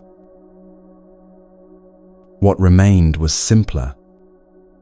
Someone who had loved deeply and lost what she loved, which is just part of what it means to be human, to be alive, to care about anything at all. Not special, not unique, not setting her apart, just connected to the great current of human experience, where everyone who loves eventually loses, where every meeting ends in parting. This connection, this recognition that your suffering isn't uniquely yours, but shared by everyone who's ever lived, can be strangely freeing. Not because it minimizes your pain, but because it means you're not alone in it, not separated from humanity by it. You're part of something larger than your individual story, something that includes all the joys and all the losses, all the meetings and all the partings, all the love and all the grief. The watcher thinks its job is to protect you from this, to maintain your sense of separate identity, to keep your story intact, to defend against anything that might break down the boundaries between you and the rest of existence. But sometimes those boundaries need to break. Sometimes the only way through is complete dissolution, complete breaking, complete letting go of everything you thought you were and everything you thought you needed to maintain. And sometimes, not always, not reliably, but sometimes, what emerges from that breaking is something freer, something less burdened, something that doesn't require constant maintenance and protection, because it's no longer defined by the story of being a separate self, navigating through a threatening world. Ubiri left the burning ground that day and never returned to call for Jiva among the ashes. The grief didn't disappear. How could it? But it no longer consumed her, because she was no longer maintaining the identity of the inconsolable mother, the one whose loss set her apart, the one whose watching of her own grief had become another form of suffering. Even without tragedy, nature shows us how to release what we're gripping so tightly. The trees don't decide when to let their leaves fall. They simply stop holding on when the season changes, and the leaves drop naturally, without effort, without grief. The next story reveals this letting go that requires no devastation, no breaking, just the simple recognition that holding on is optional.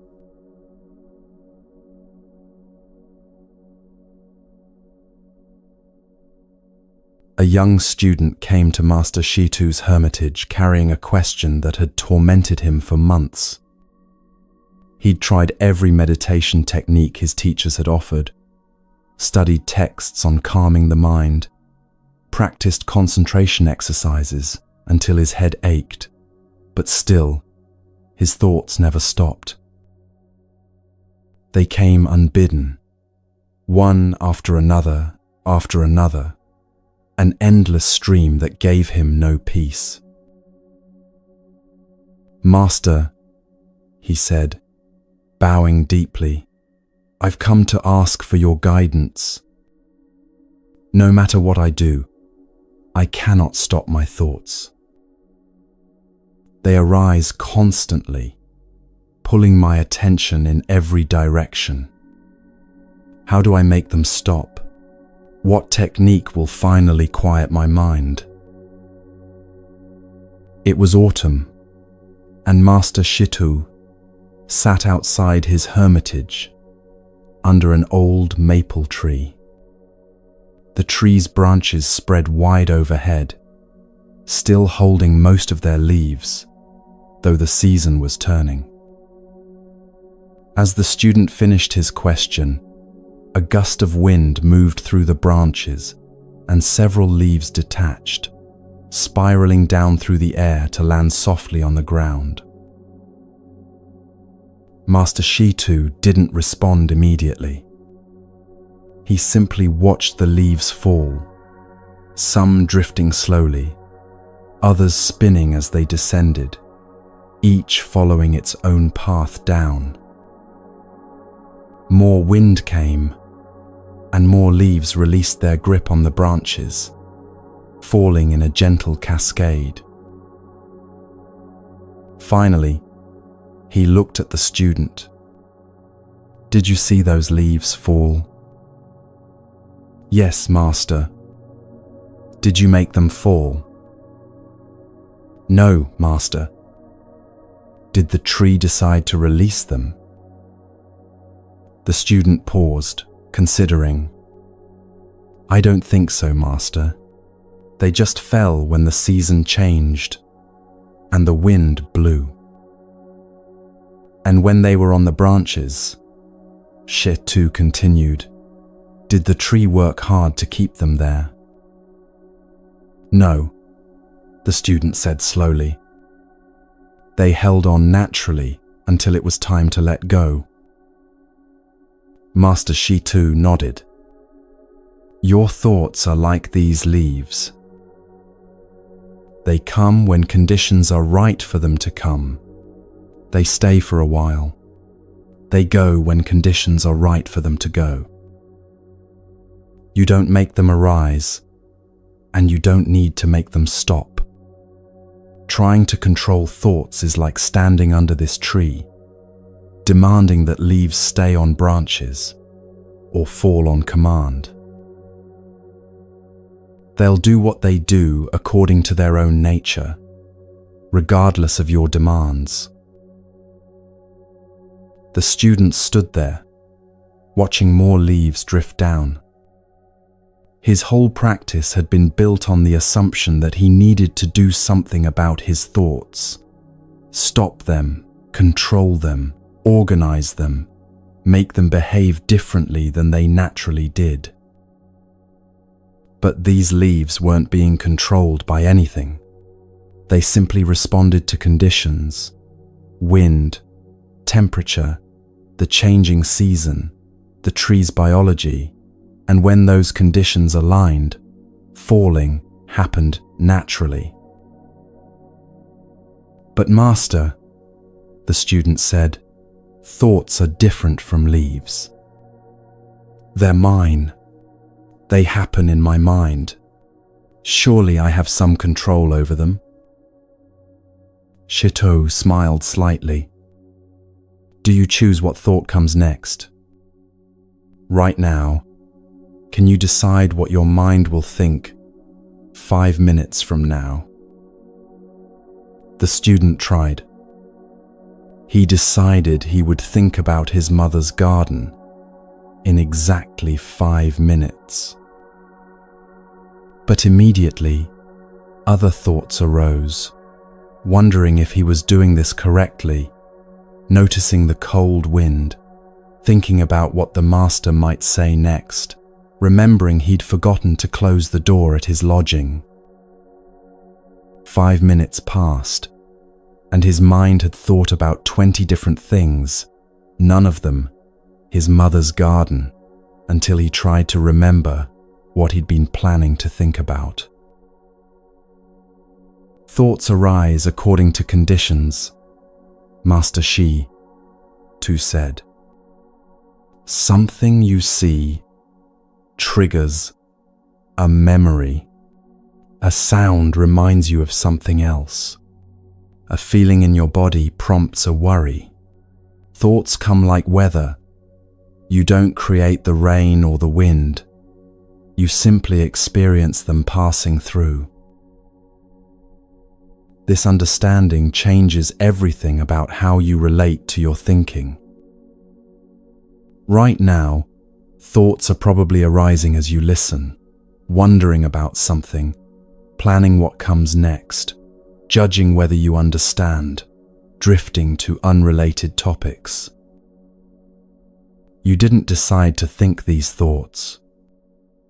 They arose on their own, triggered by conditions you're mostly not even aware of, a word that sparked an association, a physical sensation that prompted a worry, a memory that surfaced without invitation.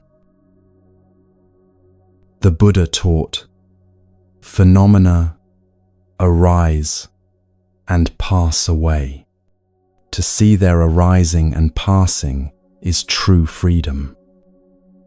This points to exactly what Master Shitu was showing, that thoughts are phenomena, events that happen, natural occurrences like leaves falling or clouds moving. They're not you, not yours, not requiring your management or control. But your exhausted mind has been trying to control them anyway. Trying to stop thoughts that don't want to stop. Trying to hold on to thoughts that naturally pass. Trying to organize thoughts that arise chaotically. Trying to make your thinking different from how it naturally is.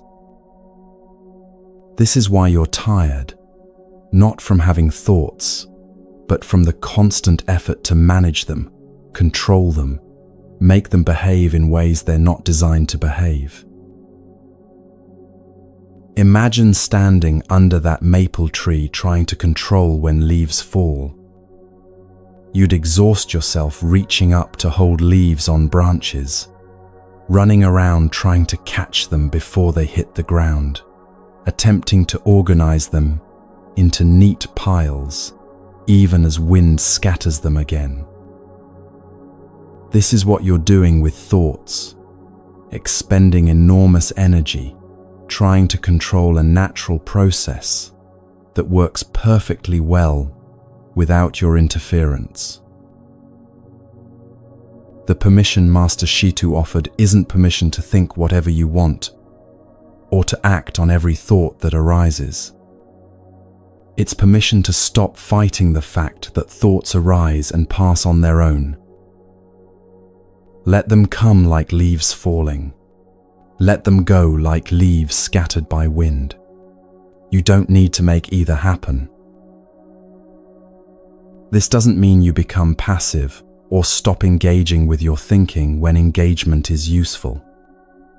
Sometimes you need to focus attention, solve problems, plan actions, and thoughts serve these purposes well. But even then, the thoughts themselves still arise and pass according to conditions.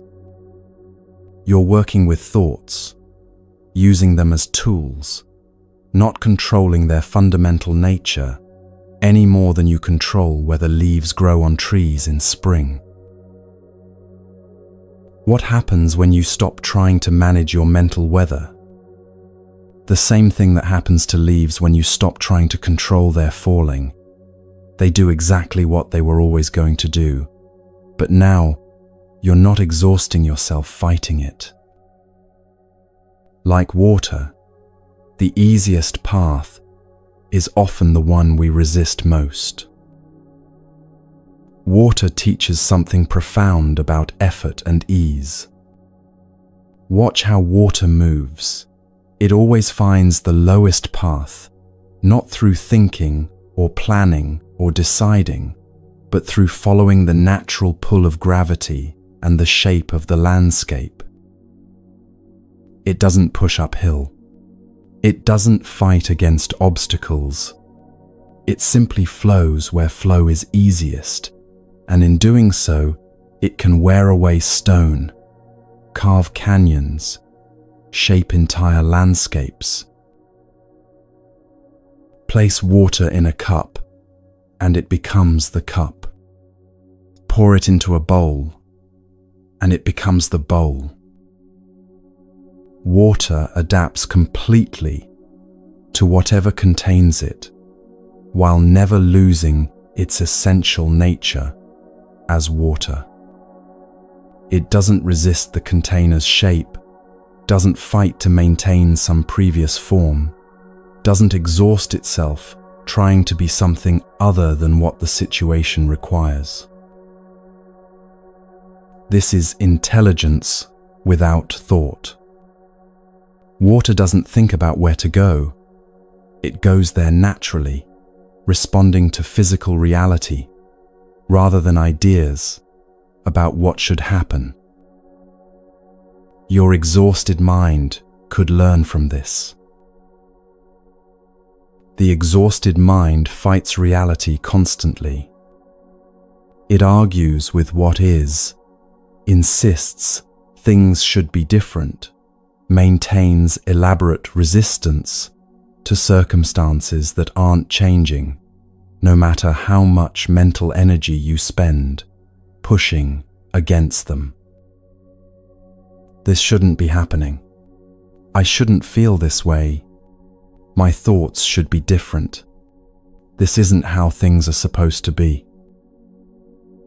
Each of these sentences is the mind pushing uphill, fighting against gravity, exhausting itself in resistance to what's actually present.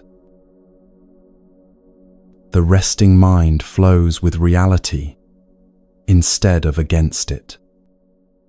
Not because it's given up or become passive, but because it recognizes that reality is what it is, regardless of whether you approve. Thoughts arise, that's reality. Emotions come and go, that's reality. Circumstances change in ways you didn't plan, that's reality. Fighting these facts doesn't change them. It just adds the suffering of resistance to whatever's already present. Water shows tremendous power through yielding rather than force. A rigid object breaks under pressure, but water flows around obstacles, adapts to resistance, and eventually wears away what seemed immovable. Your mind has this same capacity when it stops trying to force things to be different than they are.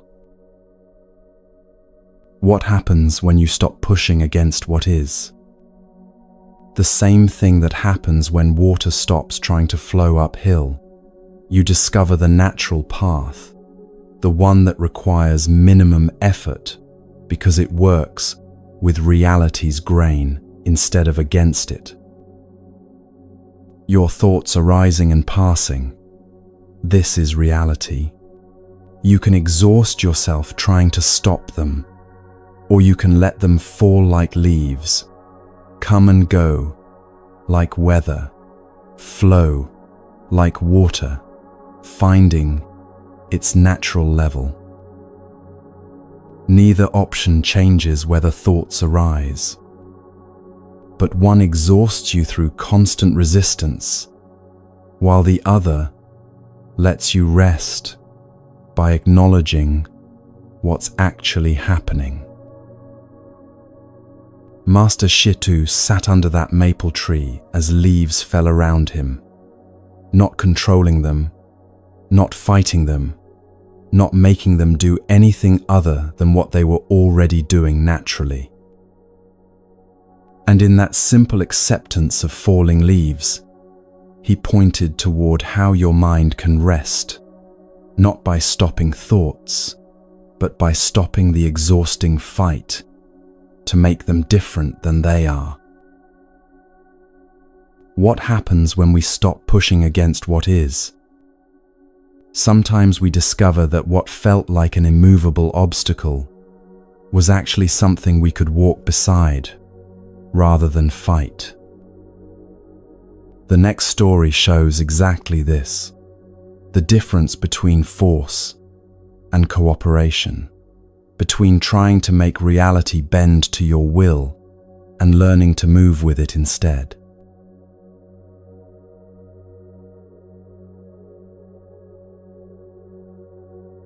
In the ancient teachings preserved by the Buddha's disciples, there's a story that reveals something unexpected about strength. It comes from a time when the world of gods was not the peaceful paradise we might imagine, but a place where conflicts arose, just as they do everywhere consciousness exists. The Devas and the Asuras had been at war. These weren't humans fighting over land or resources, but celestial beings locked in a struggle that had gone on for longer than anyone could remember. After a particularly fierce battle, the Devas emerged victorious. Their leader, Sakka, captured the Asura king Vepachitti and brought him back as a prisoner, bound in chains and confined to a cell. One day, Sakka decided to visit the imprisoned king. When Sakka entered the prison cell, Vepachitti looked up at his captor, with eyes burning with rage and humiliation. What happened next was shocking. This king, even in defeat, even stripped of all power, unleashed a torrent of abuse at Sakka. He cursed him with the vilest words imaginable. He insulted Sakka's lineage, his character, his right to rule. He hurled accusations and threats, his voice rising with each breath, filling the cell with hatred and fury. The words were brutal, designed to wound, to provoke, to force some kind of reaction. Vepachitti spat out every insult he could think of, testing whether he could at least win this small battle of making his captor lose composure. And Sakka stood there, listening. He didn't argue back. He didn't justify himself or defend his actions. He didn't threaten Vepachitti with worse treatment or remind him of his powerless position. He simply stood there, calm and unmoved, as the storm of abuse washed over him like rain falling on a mountain. When Vepachitti finally exhausted himself, Sakka turned quietly and left the cell. Outside, Sakka's charioteer had witnessed everything. This loyal servant, who had seen Sakka lead armies to victory and command respect from all the heavenly beings, was deeply troubled. "My lord," he said, his voice filled with concern, "why did you just stand there and take that abuse? Everyone saw how that prisoner insulted you without any consequence. People will think you were afraid. They'll say you were weak. Your silence makes you look powerless." This is the moment where the teaching truly begins. Sakka turned to his charioteer with eyes that held no anger, no defensiveness, no need to prove anything. And he said something that would echo through the ages as one of the clearest expressions of what real strength looks like. "It is neither through fear nor weakness that I am patient with Vepachitti," Sakka replied calmly. Let those words settle for a moment. Not fear, not weakness, but patience. Saka continued, when you have power over someone, there is no strength in using that power to hurt them when they insult you. Anyone can strike back when they've been wounded. Anyone can use their position to crush someone weaker. Real power is having every ability to retaliate and choosing not to. Real strength is remaining calm when you have every reason to be angry. When the Buddha shared this story with his disciples, he praised Saka's response. He used a specific word, khanti, which means patience, forbearance, the ability to remain steady in the face of difficulty. And then the Buddha spoke words that would be remembered for thousands of years. The Buddha taught, he endures unangered insult, assault, and imprisonment. His army is strength, his strength forbearance. Think about that image, an army of patience. Not an army that attacks, but an army that holds steady. Strength that doesn't push back, but remains unmoved. This is the opposite of everything we've been taught about strength. We think strength means fighting back, standing up for ourselves, never letting anyone get away with disrespect. We believe that if someone attacks us and we don't respond with equal force, we're being weak, we're inviting more abuse. But Saka understood something deeper. He understood that reacting to Vepachiti's insults wouldn't change anything except his own inner peace.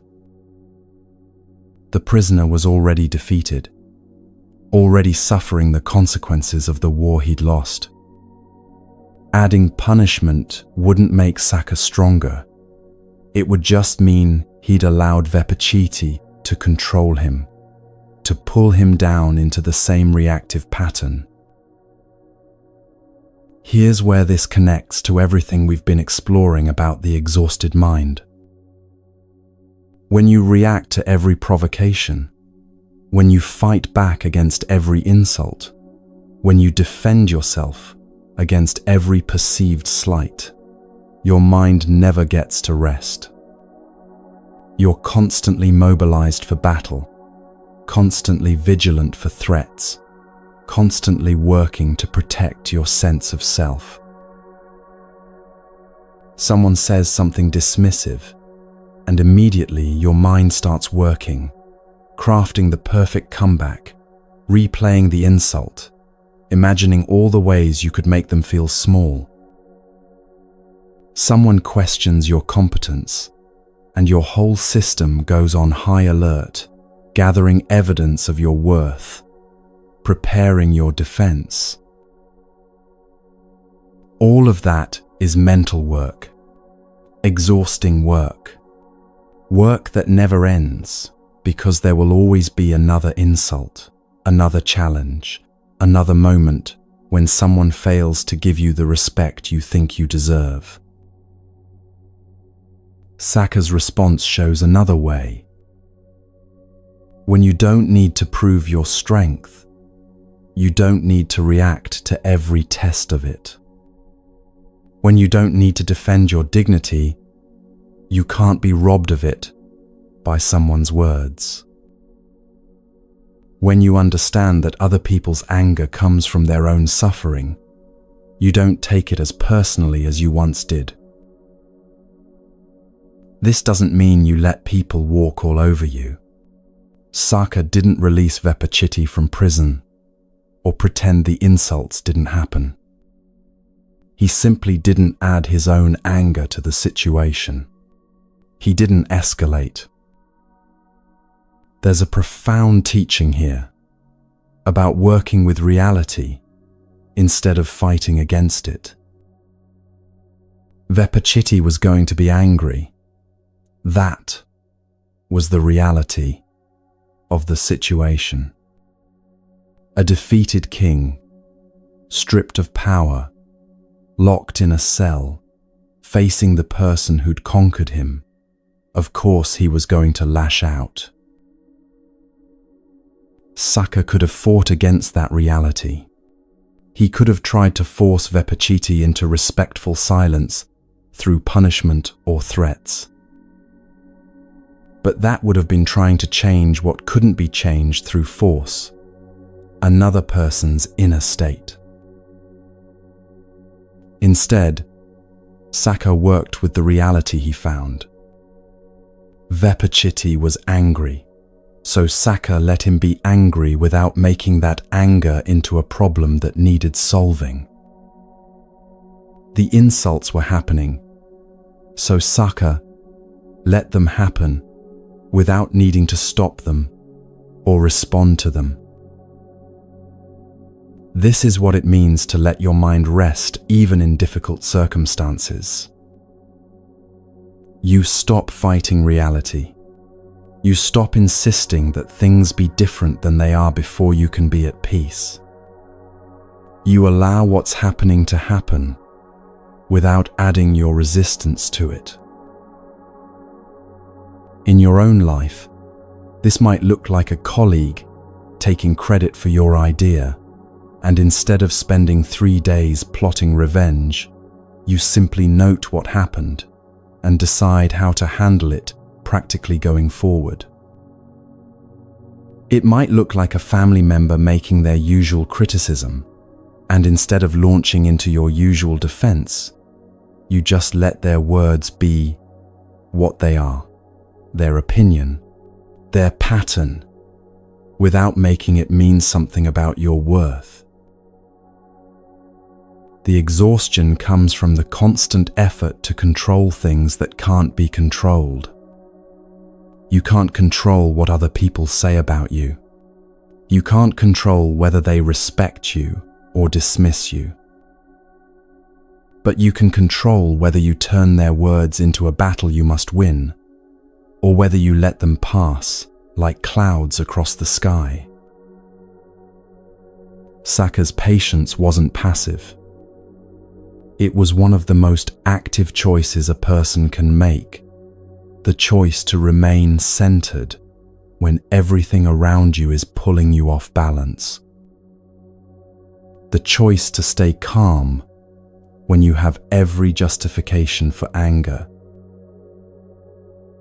This is the army the Buddha spoke of, not soldiers with weapons, but the unshakable strength of a mind that won't be moved by provocation.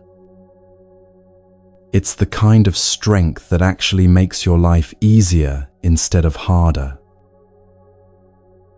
When you stop reacting to every challenge, you stop creating new problems for yourself. When you stop defending yourself against every perceived attack, you stop exhausting yourself in battles that don't need to be fought. The mind that can rest is the mind that's learned this lesson from Saka. Not the lesson that you should never stand up for yourself or never address problems, but the lesson that most of what we fight against isn't actually threatening us. It's just reality being what it is, and our resistance to that reality is what creates the suffering. Vepachiti's words couldn't actually harm Saka unless Saka gave them that power. The insults were just sounds, just vibrations in the air. They only became wounds if Saka decided to receive them as wounds, to take them personally, to let them disturb his peace. In the same way, most of what disturbs your peace only has the power you give it. The colleague's dismissive comment, The friend's thoughtless remark, "These are just events happening in the world." They become problems only when you pick them up and carry them around, replaying them, fighting with them in your mind. This teaching isn't asking you to pretend insults don't sting or that betrayal doesn't hurt. It's showing you that you have a choice about what you do after that initial sting. You can spend your energy trying to force the other person to apologize, to see how wrong they were. Or you can acknowledge the hurt and then decide not to add to it by building a story around it, by making it mean something about your worth. Saka walked away from that prison cell with his dignity intact because his dignity never depended on Vepachiti's opinion of him. Your peace can be just as independent of other people's actions. Not because you're indifferent to how they treat you, but because you've stopped needing their approval or respect to know your own value. This is how the mind finally gets to rest. Not by winning every battle, but by recognizing that most battles don't need to be fought. Not by forcing everyone to treat you well, but by no longer depending on their treatment to determine your inner state. The Buddha saw this quality in Saka and praised it because it's one of the doorways to freedom. When you're no longer controlled by other people's words or actions, when you're no longer spending your life reacting and defending, you suddenly have all this energy available for what actually matters. And what you discover is that the strength you were looking for wasn't in winning the fight. It was in not needing to fight in the first place. Sometimes the loudest teaching makes no sound.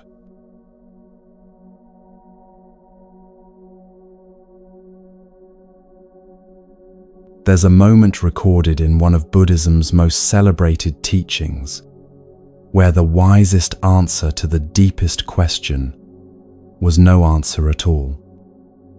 It happened in a gathering of some of the most accomplished spiritual teachers of the ancient world, and what unfolded there reveals something about truth that words can only point toward but never fully capture. The teacher was a man named Vimalakirti, a wealthy householder who lived not in a monastery, but in the ordinary world of family and business.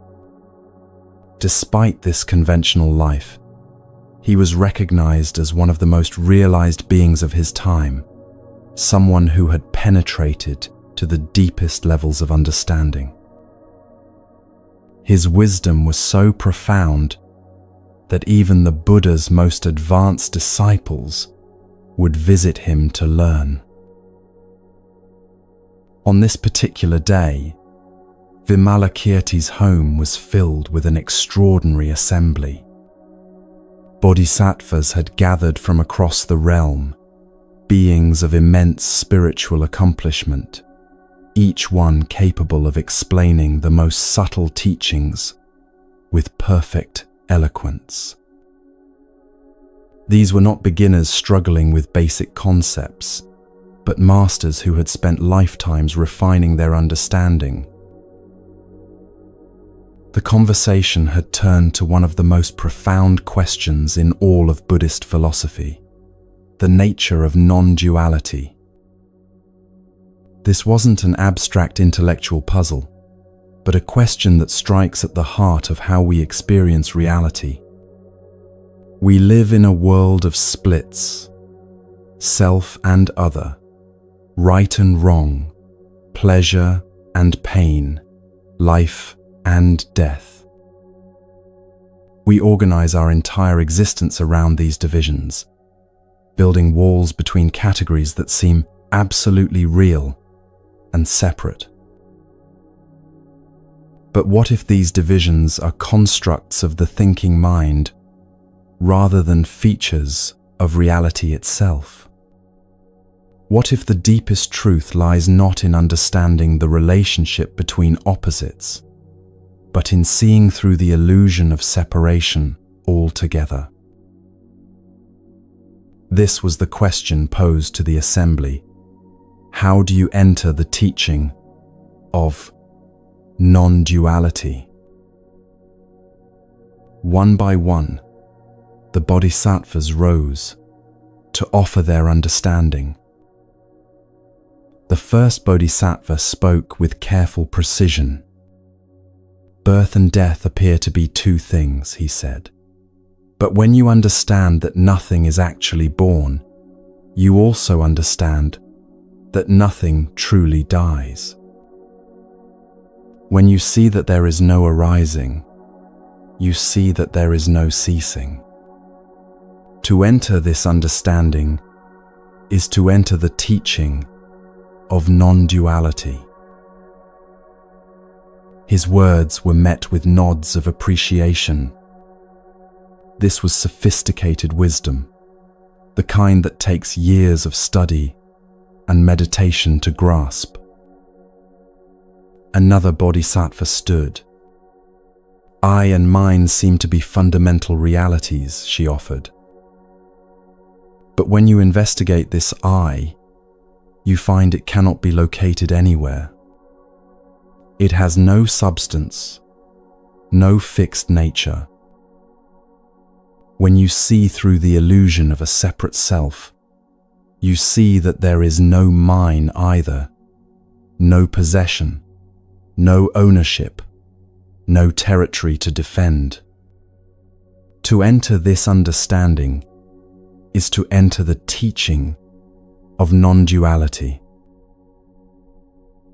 Again, the assembly appreciated the clarity and depth of the explanation. A third bodhisattva rose with even more refined analysis. Purity and impurity seem to be opposites, he said. But when you understand that all phenomena are empty of inherent nature, you see that nothing is ultimately pure or impure. These are labels the mind applies to experience, not qualities that exist in things themselves. When discrimination ceases, when the labeling mind rests, that is entry into non-duality. This continued for some time. Each bodhisattva offered increasingly subtle explanations, each one demonstrating profound understanding through carefully constructed arguments and precise philosophical distinctions. They spoke of form and emptiness, of knowing and not knowing, of attachment and detachment, of conventional truth and ultimate truth. Each explanation was brilliant in its own way, revealing years of study and contemplation. Each one took a pair of apparent opposites and showed how they dissolve upon deeper examination. The assembly was witnessing a display of the highest level of intellectual and spiritual accomplishment. Finally, all the bodhisattvas had spoken, except for two. The next to last was Manjushri, considered the embodiment of wisdom itself, the bodhisattva whose understanding of emptiness was said to be without equal. When he stood to speak, the assembly leaned forward, knowing they were about to hear something extraordinary. Manjushri smiled gently. All of these explanations have been excellent, he said. Each one has pointed toward the truth of non-duality with skill and clarity. But I would suggest that even to speak of this versus that, even to use words to explain the teaching, is already to be caught in duality. To truly enter non-duality is to be free from all words, all descriptions, all questions, and all answers. It is to be free from all indication and all explanation, from all names and all concepts. That is my understanding of entry into the teaching of non-duality. The silence that followed was profound. Manjushri had not only offered a teaching, but had pointed to the limitation of all the teachings that came before his, including his own. He had shown that any attempt to capture the uncapturable in words is already a step away from the truth being pointed toward. Then Manjushri turned to Vimalakirti, the only one who had not yet spoken. "We have all given our understanding," he said. "Now it is your turn. How does a bodhisattva enter the teaching of non-duality?" The entire assembly turned toward Vimalakirti. Everyone in that room knew they were about to witness something significant. Here was the master whose wisdom was recognized even by the Buddha himself, whose understanding was said to penetrate beyond all conceptual elaboration. Vimalakirti looked around at the gathered assembly. He saw the expectant faces, the minds ready to receive his words, the pens ready to record his teaching. And he said nothing. He simply sat there in complete silence. No words, no gestures, no teaching, not even a nod or a smile. Just silence. The moment stretched out. Still, Vimalakirti remained silent, his expression peaceful, his body relaxed, offering nothing that could be grasped as an answer. And suddenly, Manjushri understood. He broke into a radiant smile and exclaimed, "Excellent, excellent." Truly, this is entry into the teaching of non-duality, beyond words and syllables, beyond speech and explanation. This is the ultimate teaching. What had Vimalakirti shown in that thundering silence? He had demonstrated what all the eloquent words could only describe, the actual experience of non-duality, present in that moment, before thought divided it into subject and object, teacher and teaching, question and answer. Every explanation that came before his, no matter how sophisticated, had used the tools of thought and language. They had taken concepts and rearranged them, shown how apparent opposites dissolve under analysis, demonstrated the emptiness of constructs. These were valuable teachings, pointing toward truth. But Vimalakirti showed the truth itself, not another description of it. He showed what it actually is to rest in that space, before the mind divides reality into categories.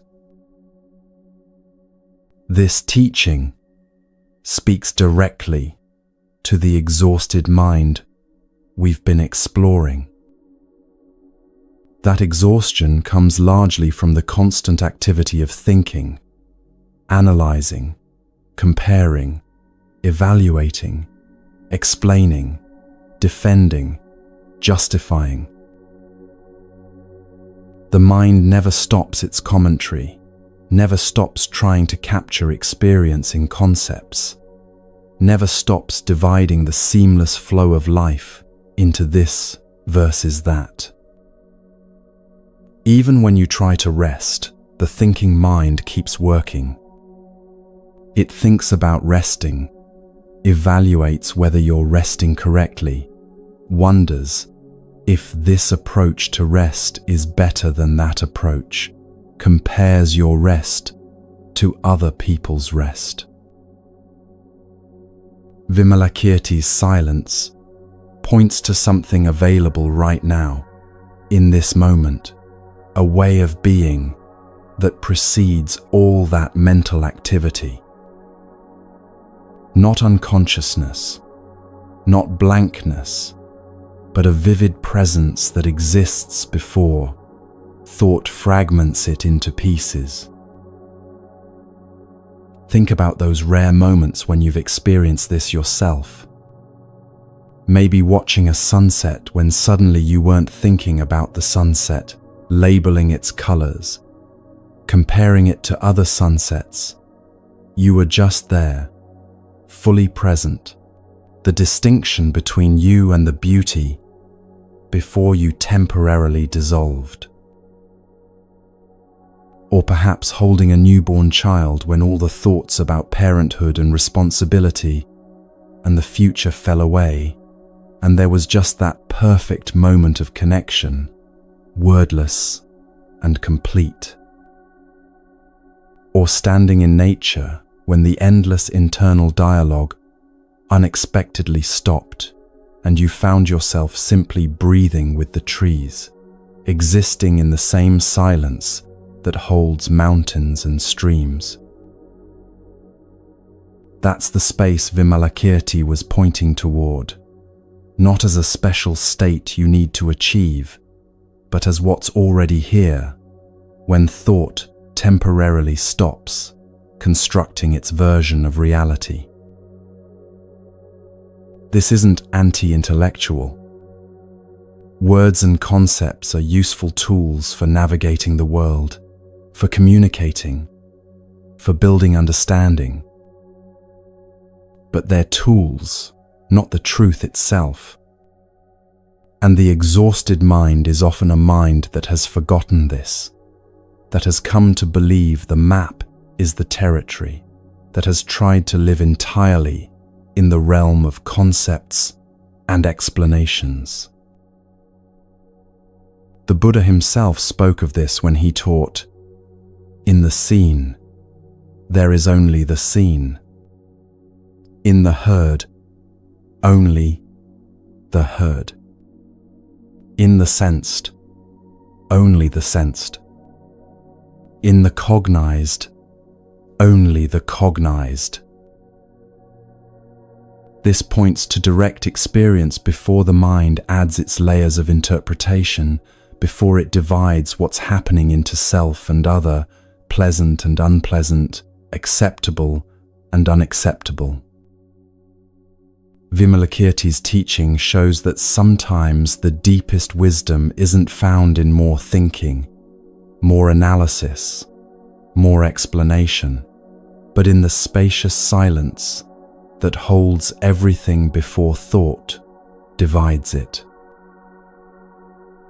The mind that can rest is the mind that has learned to touch this silence occasionally, to return to direct experience before the thinking mind turns it into problems and projects.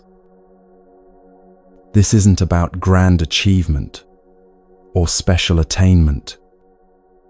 It's simply about stopping, really stopping, even for a moment, and noticing what's here before you think about it. Sometimes the wisest response is no response at all. Sometimes the loudest teaching makes no sound.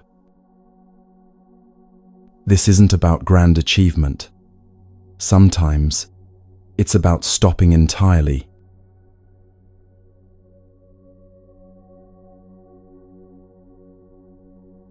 High in the mountains of Japan, in the late 18th century, there lived a monk who scandalized the religious establishment simply by being content.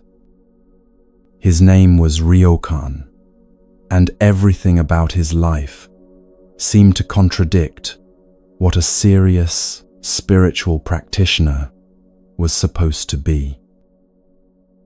He lived alone in a tiny hut, barely large enough to lie down in, perched on a mountainside, far from any monastery. He owned almost nothing: a robe, a begging bowl, a few writing materials. He had no students, no temple, no position of authority. He attended no important ceremonies and gave no formal teachings. Most of his days were spent doing things that seemed utterly ordinary, even pointless to those who believed spiritual practice should look impressive. He would play with children in the village below, bouncing a ball with them for hours. He would sit by a stream watching the water flow, writing simple poems about the moon or the sound of rain on leaves. He would beg for his food without any sense of shame or urgency, sometimes forgetting to eat if he became absorbed in watching a butterfly. When other monks visited his mountain retreat, they were often shocked by what they found. Here was a man who had received full monastic training, who clearly understood Buddhist teachings, yet who seemed to have abandoned all ambition for spiritual achievement. He didn't wake before dawn to meditate. He didn't engage in rigorous study of scriptures. He didn't push himself toward any goal at all. "You're wasting your life," one visiting monk told him bluntly. "You have the education and training to become an important teacher. You could lead a monastery, guide hundreds of students. Instead, you sit here playing with children and writing frivolous poems about flowers. This isn't serious practice. It's laziness dressed up as spirituality." Ryokan listened with a gentle smile. He offered the visitor tea, and they sat together, looking out at the mountains. After a long silence, Ryokan finally spoke. "When I was younger, I tried very hard to be a good monk," he said softly. "I woke early, sat long hours in meditation, studied scriptures until my eyes ached. I was determined to achieve enlightenment, to become someone worthy of respect. But the harder I tried, the more exhausted I became. And the more exhausted I became, the further I felt from any real peace." He poured more tea for his visitor. "Then one day I realized something strange. All that striving, it wasn't bringing me closer to understanding. It was the striving itself that was keeping me from what I was looking for. I was so busy trying to become enlightened that I couldn't see I was already complete. So busy trying to improve myself that I couldn't accept myself as I was. So busy reaching for the future that I was missing the only moment that actually exists." The visiting monk frowned. But without striving, without effort, how do you progress? How do you grow? How do you overcome your limitations? Ryokan gestured toward the window, where a bird was singing in a pine tree. Does that bird strive to be a better bird? Does it wake up each morning determined to improve its song, to overcome its bird limitations, to become something more than what it is? Or does it simply sing because that's what birds do, living fully in each moment, without the burden of becoming? This conversation captures something essential about Ryokan's teaching, though he would have bristled at calling it a teaching at all. He had discovered that the constant effort to improve yourself, to become better, to reach some future state of perfection, this very effort can become its own form of suffering. Think about the exhaustion that comes with the endless self-improvement project so many of us carry. You wake up and immediately start working on yourself. You need to meditate more mindfully, eat more healthfully, exercise more consistently, be more patient with your family, more productive at work, more present with your friends, more disciplined with your finances. You need to overcome your anxiety, heal your childhood wounds, develop better habits, break your bad patterns, optimize your sleep, manage your stress, improve your relationships. The list never ends, because as soon as you make progress in one area, you notice 10 other areas that need work. And underneath all this striving is an unspoken belief: I'm not okay as I am. I need to become something different before I can be at peace. Ryokan saw through this. Not because he was against growth or learning or healing, but because he understood that the desperate quality of the striving, the sense that you're fundamentally broken and need fixing, actually prevents the very peace you're striving toward. He wrote in one of his poems, "Too lazy to be ambitious, I let the world take care of itself. 10 days worth of rice in my bag, a bundle of twigs by the fireplace. Why chatter about delusion and enlightenment?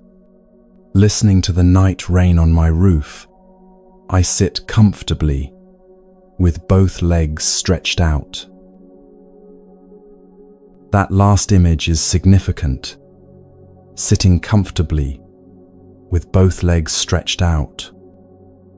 In formal meditation, you're supposed to sit in a specific posture, spine straight, legs crossed, maintaining perfect alignment. Ryokan is literally and figuratively relaxing out of that rigid form, letting his body be comfortable, letting himself just be, without trying to be anything in particular. This isn't advocating for never making any effort or never trying to grow. Ryokan still practiced his calligraphy, still wrote his poems, still begged for his food. But there was a different quality to his actions. They came from acceptance rather than rejection, from contentment rather than lack, from presence rather than reaching towards some future achievement. The Buddha himself taught about this quality. He said, "Contentment is the greatest wealth." Confidence is the greatest friend. Freedom from craving is the greatest bliss. Notice that contentment comes first, not after you've fixed yourself, not after you've achieved your goals, not after you've become the person you think you should be. Contentment now, with things as they are, including yourself as you are. This is perhaps one of the most radical teachings available to the exhausted mind. What if you didn't need to improve yourself before you could be at peace? What if you could stop the endless self-improvement project, even temporarily, and just be exactly as you are right now? The resistance to this idea is immediate and strong. But I have real problems. I have genuine issues that need addressing. If I stop striving, if I just accept everything as it is, nothing will ever change. Ryokan would probably smile at that and point out the interesting contradiction. You think you need to hate yourself into becoming better. You think you need to reject what you are in order to become what you should be. You think the path to peace begins with declaring war on yourself. But has that actually worked? All that striving, all that effort to improve, has it brought you the peace you're looking for? Or has it just kept you in a constant state of not yet good enough, always reaching for the next achievement, the next breakthrough, the next version of yourself that you imagine will finally be acceptable? There's a story about Ryokan playing ball with village children one afternoon. He became so absorbed in the game that he forgot about the time, forgot about begging for his evening meal, forgot about everything except the simple joy of bouncing the ball back and forth. As the sun began to set, one of the children had to leave for home. Ryokan walked the child partway down the mountain path, and they continued playing as they walked, laughing and running after the ball together.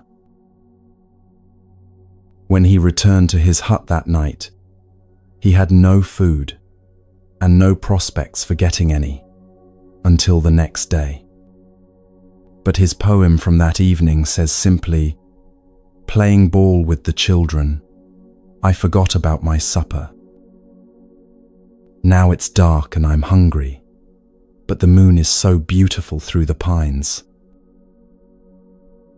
That's not spiritual bypassing or pretending problems don't exist. He was genuinely hungry. But he had the capacity to be present with what was actually happening. The hunger, yes, but also the beauty, the memory of joy with the children, the moonlight, without needing to make any of it wrong or different. This is the permission that exhausted minds often need most desperately. Permission to stop trying so hard. Permission to be imperfect without treating your imperfection as a crisis requiring immediate intervention. Permission to rest from the constant effort of becoming someone better, smarter, more accomplished, more spiritual, more healed. Ryokan showed that a life can be complete without being impressive. That you can be deeply content without achieving anything the world considers important. That there's a kind of wisdom in accepting your ordinariness instead of constantly trying to transcend it. In his simple mountain hut, with almost nothing to his name, He was perhaps one of the freest people of his time. Free not because he'd achieved some special state, but because he'd stopped exhausting himself, trying to be anything other than exactly what he was. The visiting monks often left his hut confused, even frustrated. They wanted a teaching they could grasp, a practice they could implement, a path they could follow to become like him. But Ryokan had no method to offer, no steps to enlightenment, no program for self-improvement. He simply lived, moment by moment, with a contentment that needed nothing from the future and held no regret about the past. His laziness, which scandalized the ambitious monks, was actually a profound form of wisdom, the wisdom to stop doing and just be. Even the most repetitive task can become a doorway when you stop trying to use it to get somewhere else and simply allow it to be what it is.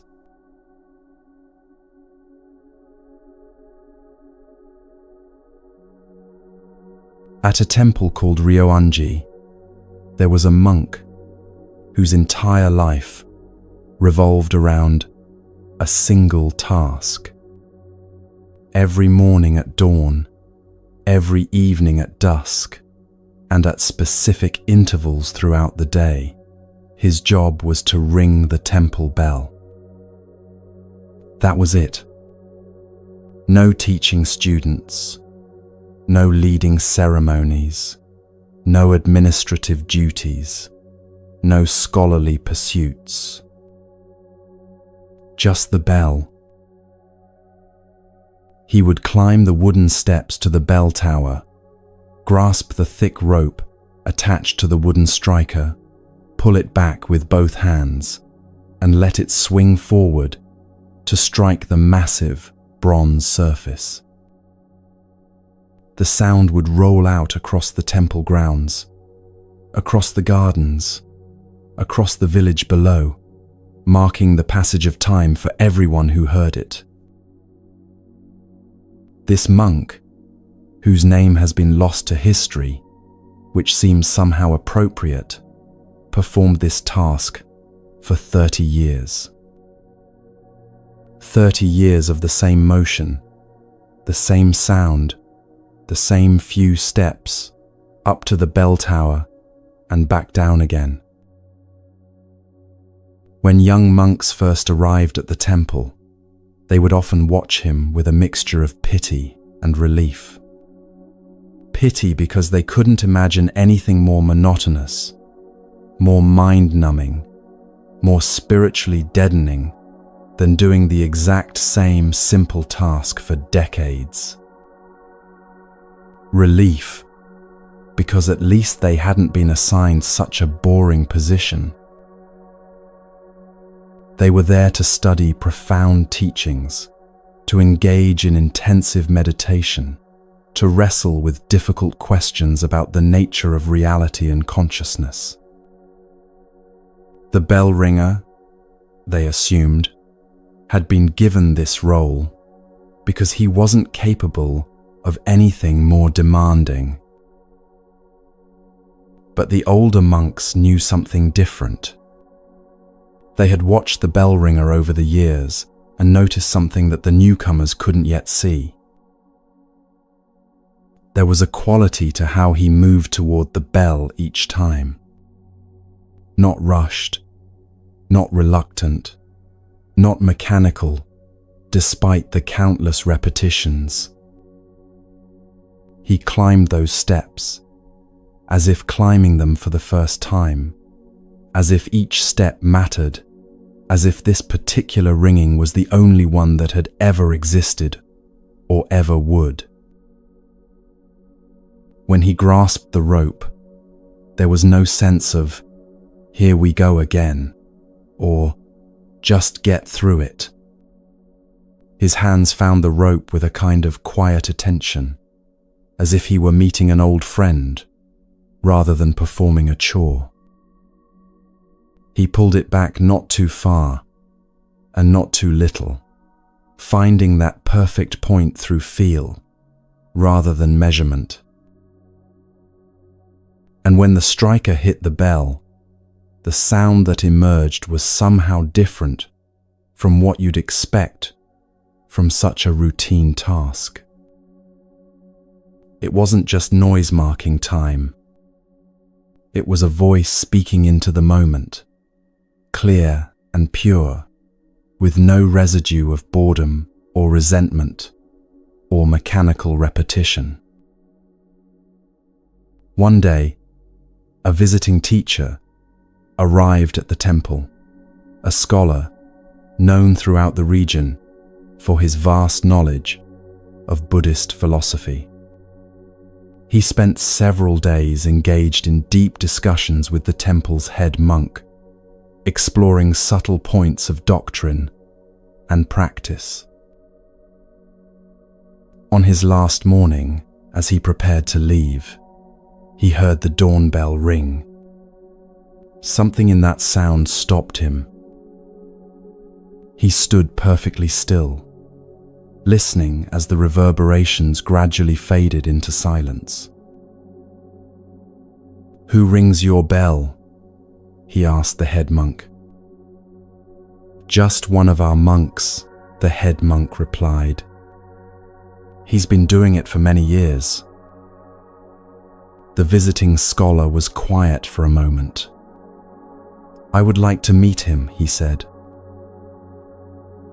They found the bell ringer in the garden, raking leaves with the same quality of attention he brought to the bell.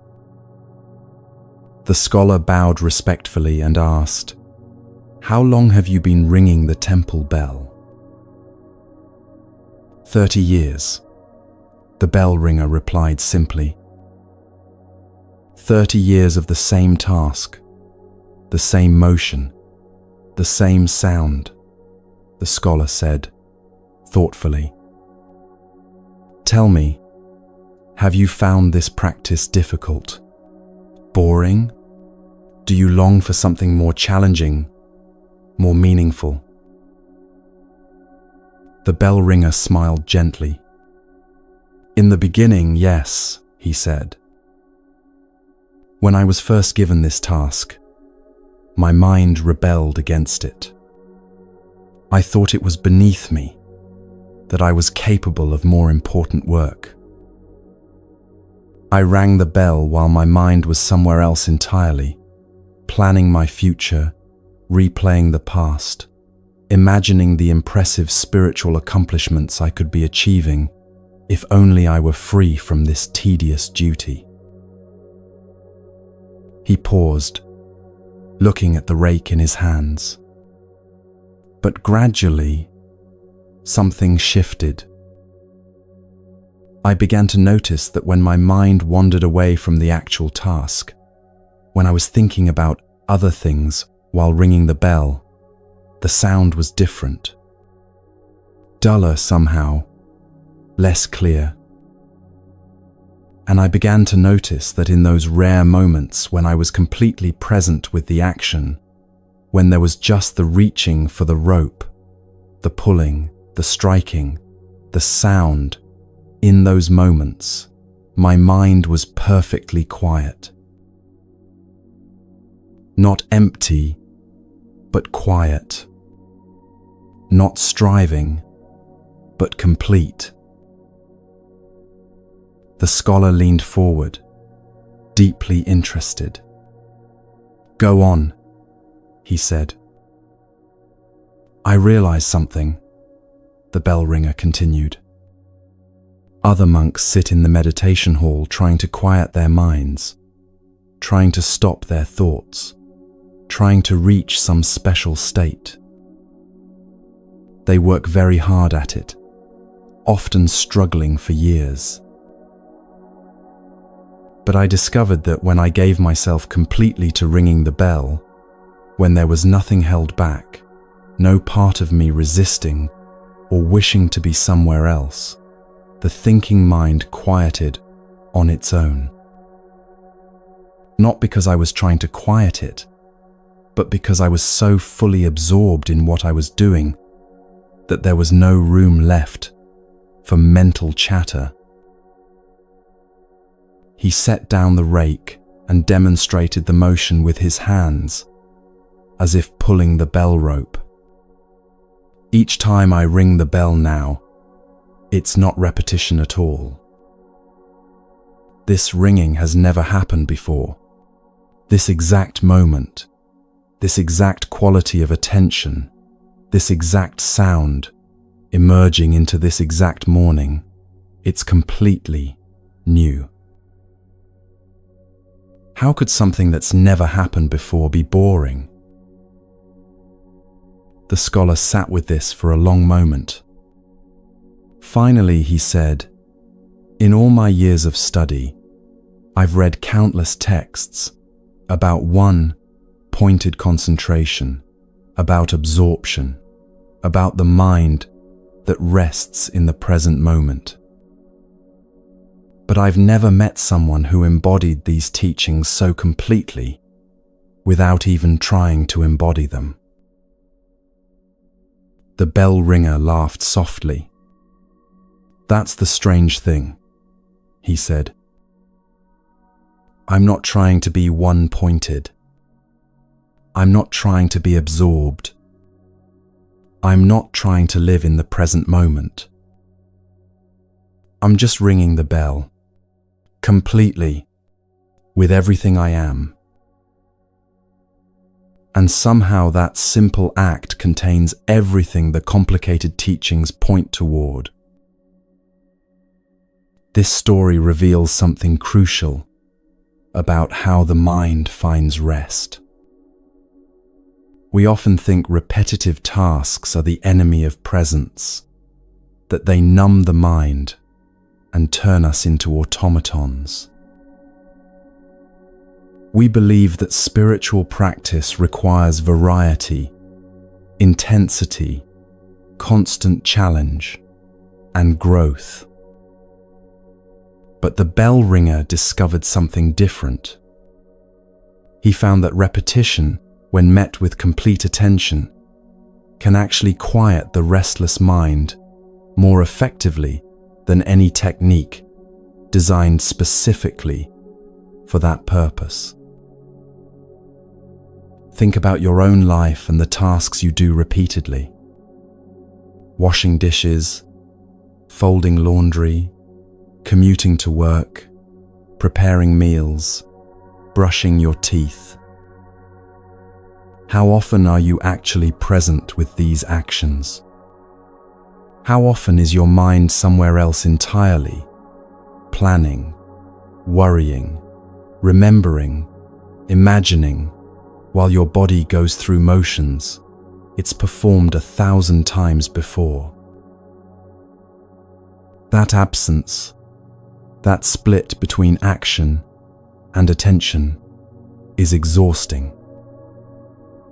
You're never quite where you are, never quite doing what you're doing. Part of you is always elsewhere, and that division drains energy even from the simplest tasks. The bell ringer showed another way. He showed that the most ordinary, repetitive action can become a doorway to the very peace and presence that people search for in complicated spiritual practices. The Buddha himself taught about this quality of wholehearted engagement. He said, "Whatever you are doing, whether standing or walking, sitting or lying down, keep your mind attentive. Diligence is the path to the deathless. Heedlessness is the path to death. The diligent do not die. The heedless are as if already dead." That diligence isn't about forcing yourself to concentrate. It's about bringing your whole self to whatever you're doing, however simple or ordinary it might seem. When you wash a dish with your complete attention, feeling the warm water, noticing the slickness of soap, seeing the plate become clean, that action is as sacred as any formal meditation.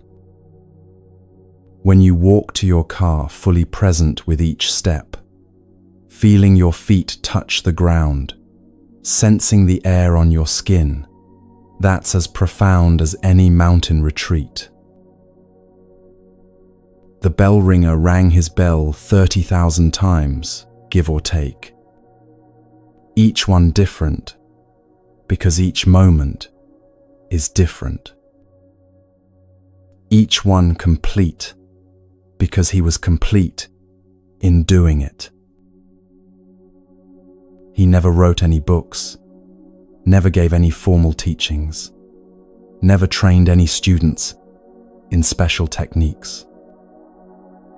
But visitors to that temple would sometimes stand in the courtyard at dawn or dusk, waiting to hear the bell, because there was something in that sound that spoke of a mind completely at rest, while completely engaged.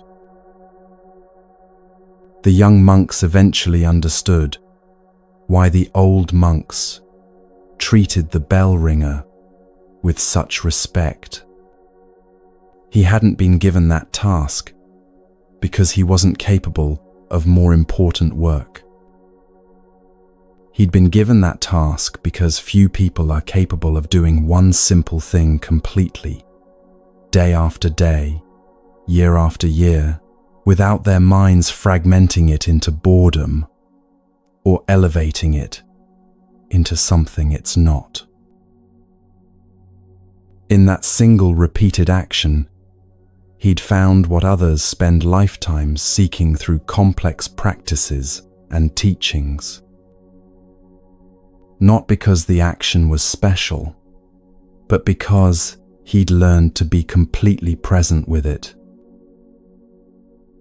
And finally, the longest journey ends where it began, right here, right now, in the simple act of doing what you're doing.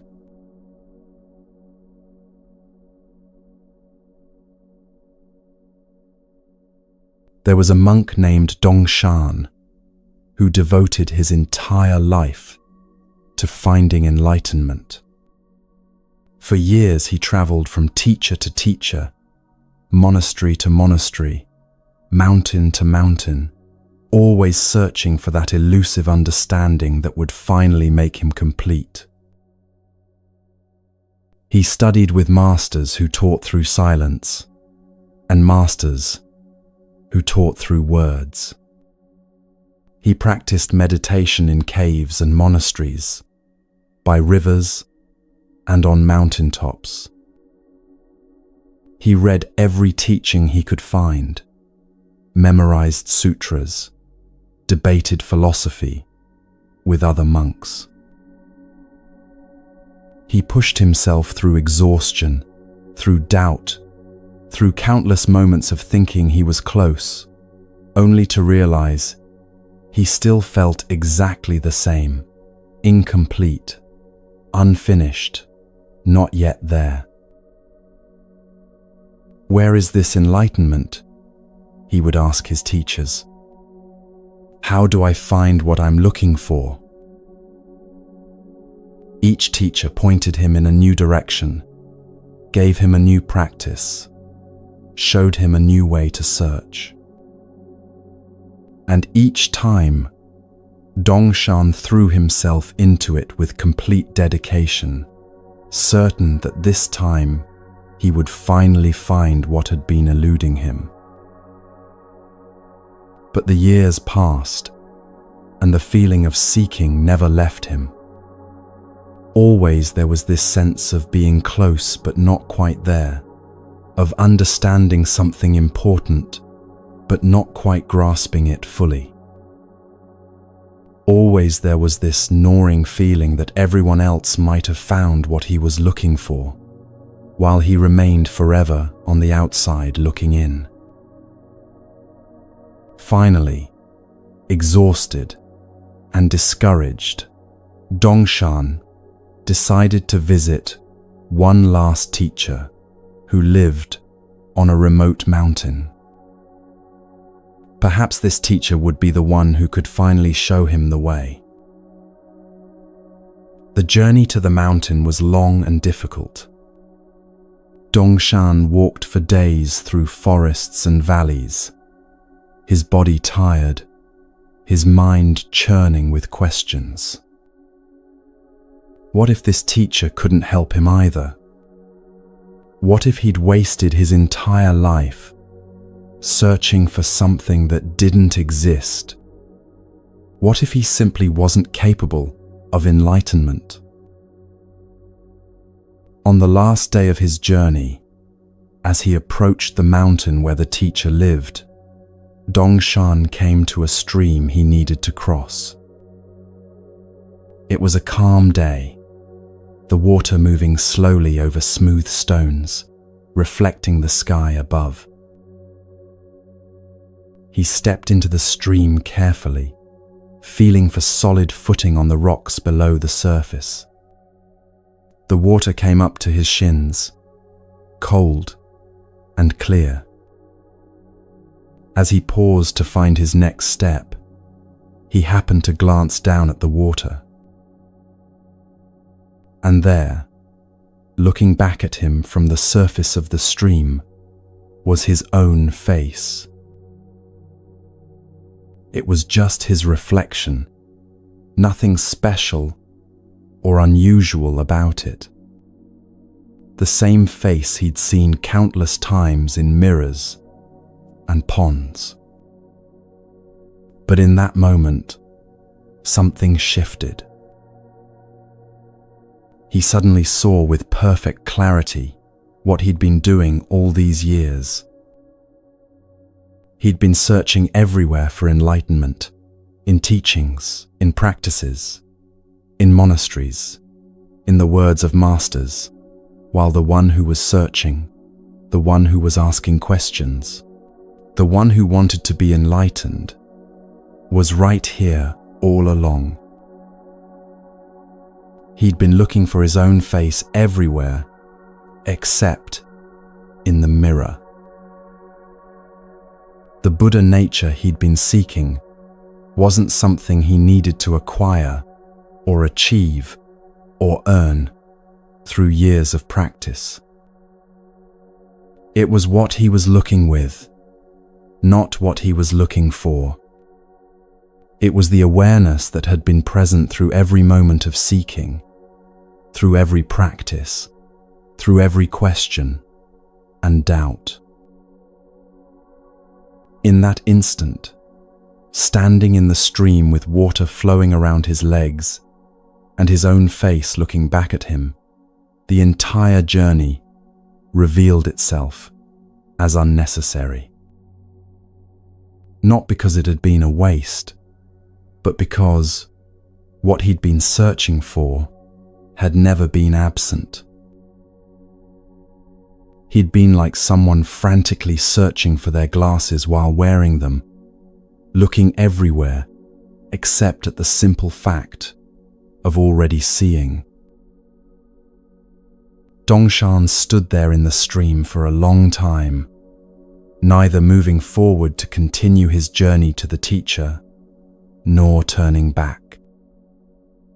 There was nowhere to go, because there was nothing missing. No enlightenment to find because awareness was already present. No completion to achieve because he'd never actually been incomplete. When he eventually did visit the teacher on the mountain, he told him what had happened at the stream. The old teacher smiled and said, "You finally stopped seeking the seeker. You finally saw that the one looking for Buddha nature is Buddha nature looking for itself." This is what I would have told you if you'd asked, but you had to discover it yourself. This teaching speaks directly to the exhaustion we've been exploring throughout these stories.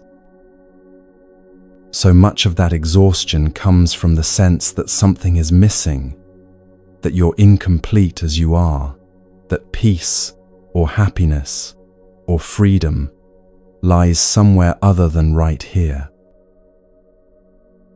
Think about how tiring it is to constantly seek, to always be working on yourself, fixing yourself, improving yourself, trying to become someone who has finally arrived at some imaginary destination where everything will be okay.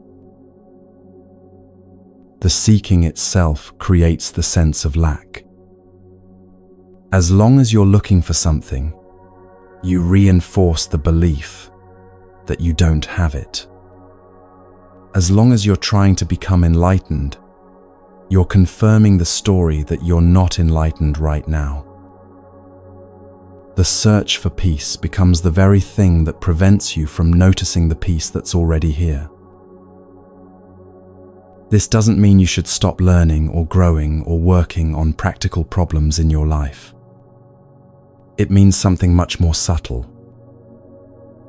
It means recognizing that the awareness that's reading these words right now, the consciousness that's present in this moment, that's not something broken or incomplete that needs fixing.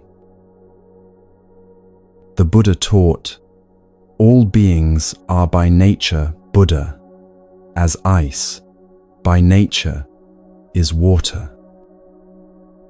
Apart from water, there is no ice. Apart from beings, no Buddha. You're not trying to become something you're not. You're trying to recognize what you already are beneath all the stories about being insufficient, incomplete, not good enough, not there yet. When Dongshan saw his reflection in the stream, he wasn't discovering something new. He was simply seeing what had been true all along, but obscured by the very act of searching for it somewhere else. This is perhaps the most exhausting irony of the spiritual search. You're already what you're looking for, but the looking itself prevents you from recognizing it. You're already home, but you keep planning elaborate journeys to find home. You're already whole, but you keep gathering pieces to complete yourself. The moment the search stops isn't usually dramatic. It's not necessarily accompanied by bliss or visions or cosmic experiences. It's more like Dongshan looking down and simply seeing his own face, obvious, present, undeniable. For a moment, the seeking mind takes a breath. The exhausting story of not yet there pauses. And in that pause, there's just this awareness, being aware, presence being present, life happening exactly as it is, without the burden of needing to be anything else. This doesn't solve all your problems or make difficult emotions disappear, or turn your life into something perfect. But it does relieve you of the exhausting belief that you need to become fundamentally different before you can be okay. You might still work on things, make changes, grow, and learn. But it comes from a different place, not from desperate lack, but from simple appropriateness, not from self-rejection, but from self-acceptance that sees clearly what needs attention. Dongshan never forgot that moment in the stream. In later years, when students came to him seeking enlightenment, He would sometimes take them to cross a stream and ask them to look down into the water. "Who do you see?" he would ask. "Just my reflection," they would answer. "Keep looking," he would say. And occasionally, one of them would suddenly understand what Dongshan had understood that day, that they were looking at the seeker, that the one asking, "Who am I?"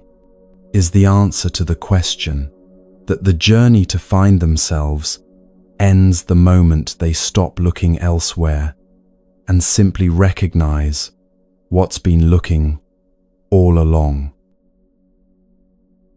The longest journey does end where it began. Not because you've gone in a circle and wasted your time, but because you've finally recognized that what you traveled so far to find was never actually somewhere else. The exhausted mind can finally rest when it sees this. Not because all seeking and striving stops forever, but because the desperate quality of it dissolves. You're no longer running from a sense of fundamental wrongness towards some imagined state of finally being okay. You're already what you've been looking for. You always have been. The face in the water has been your face all along. And so we come full circle.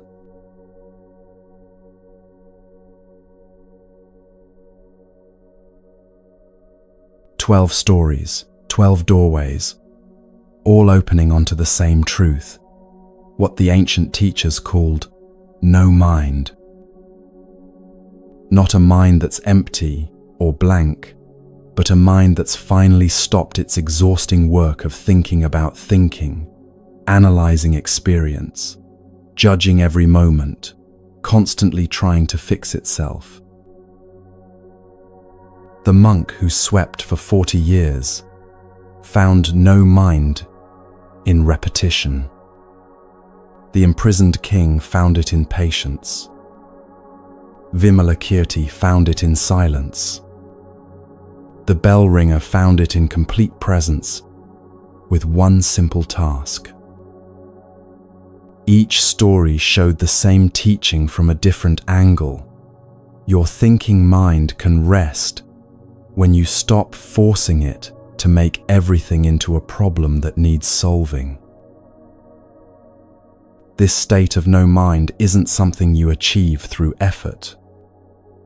It's what naturally appears when the constant mental commentary finally takes a breath.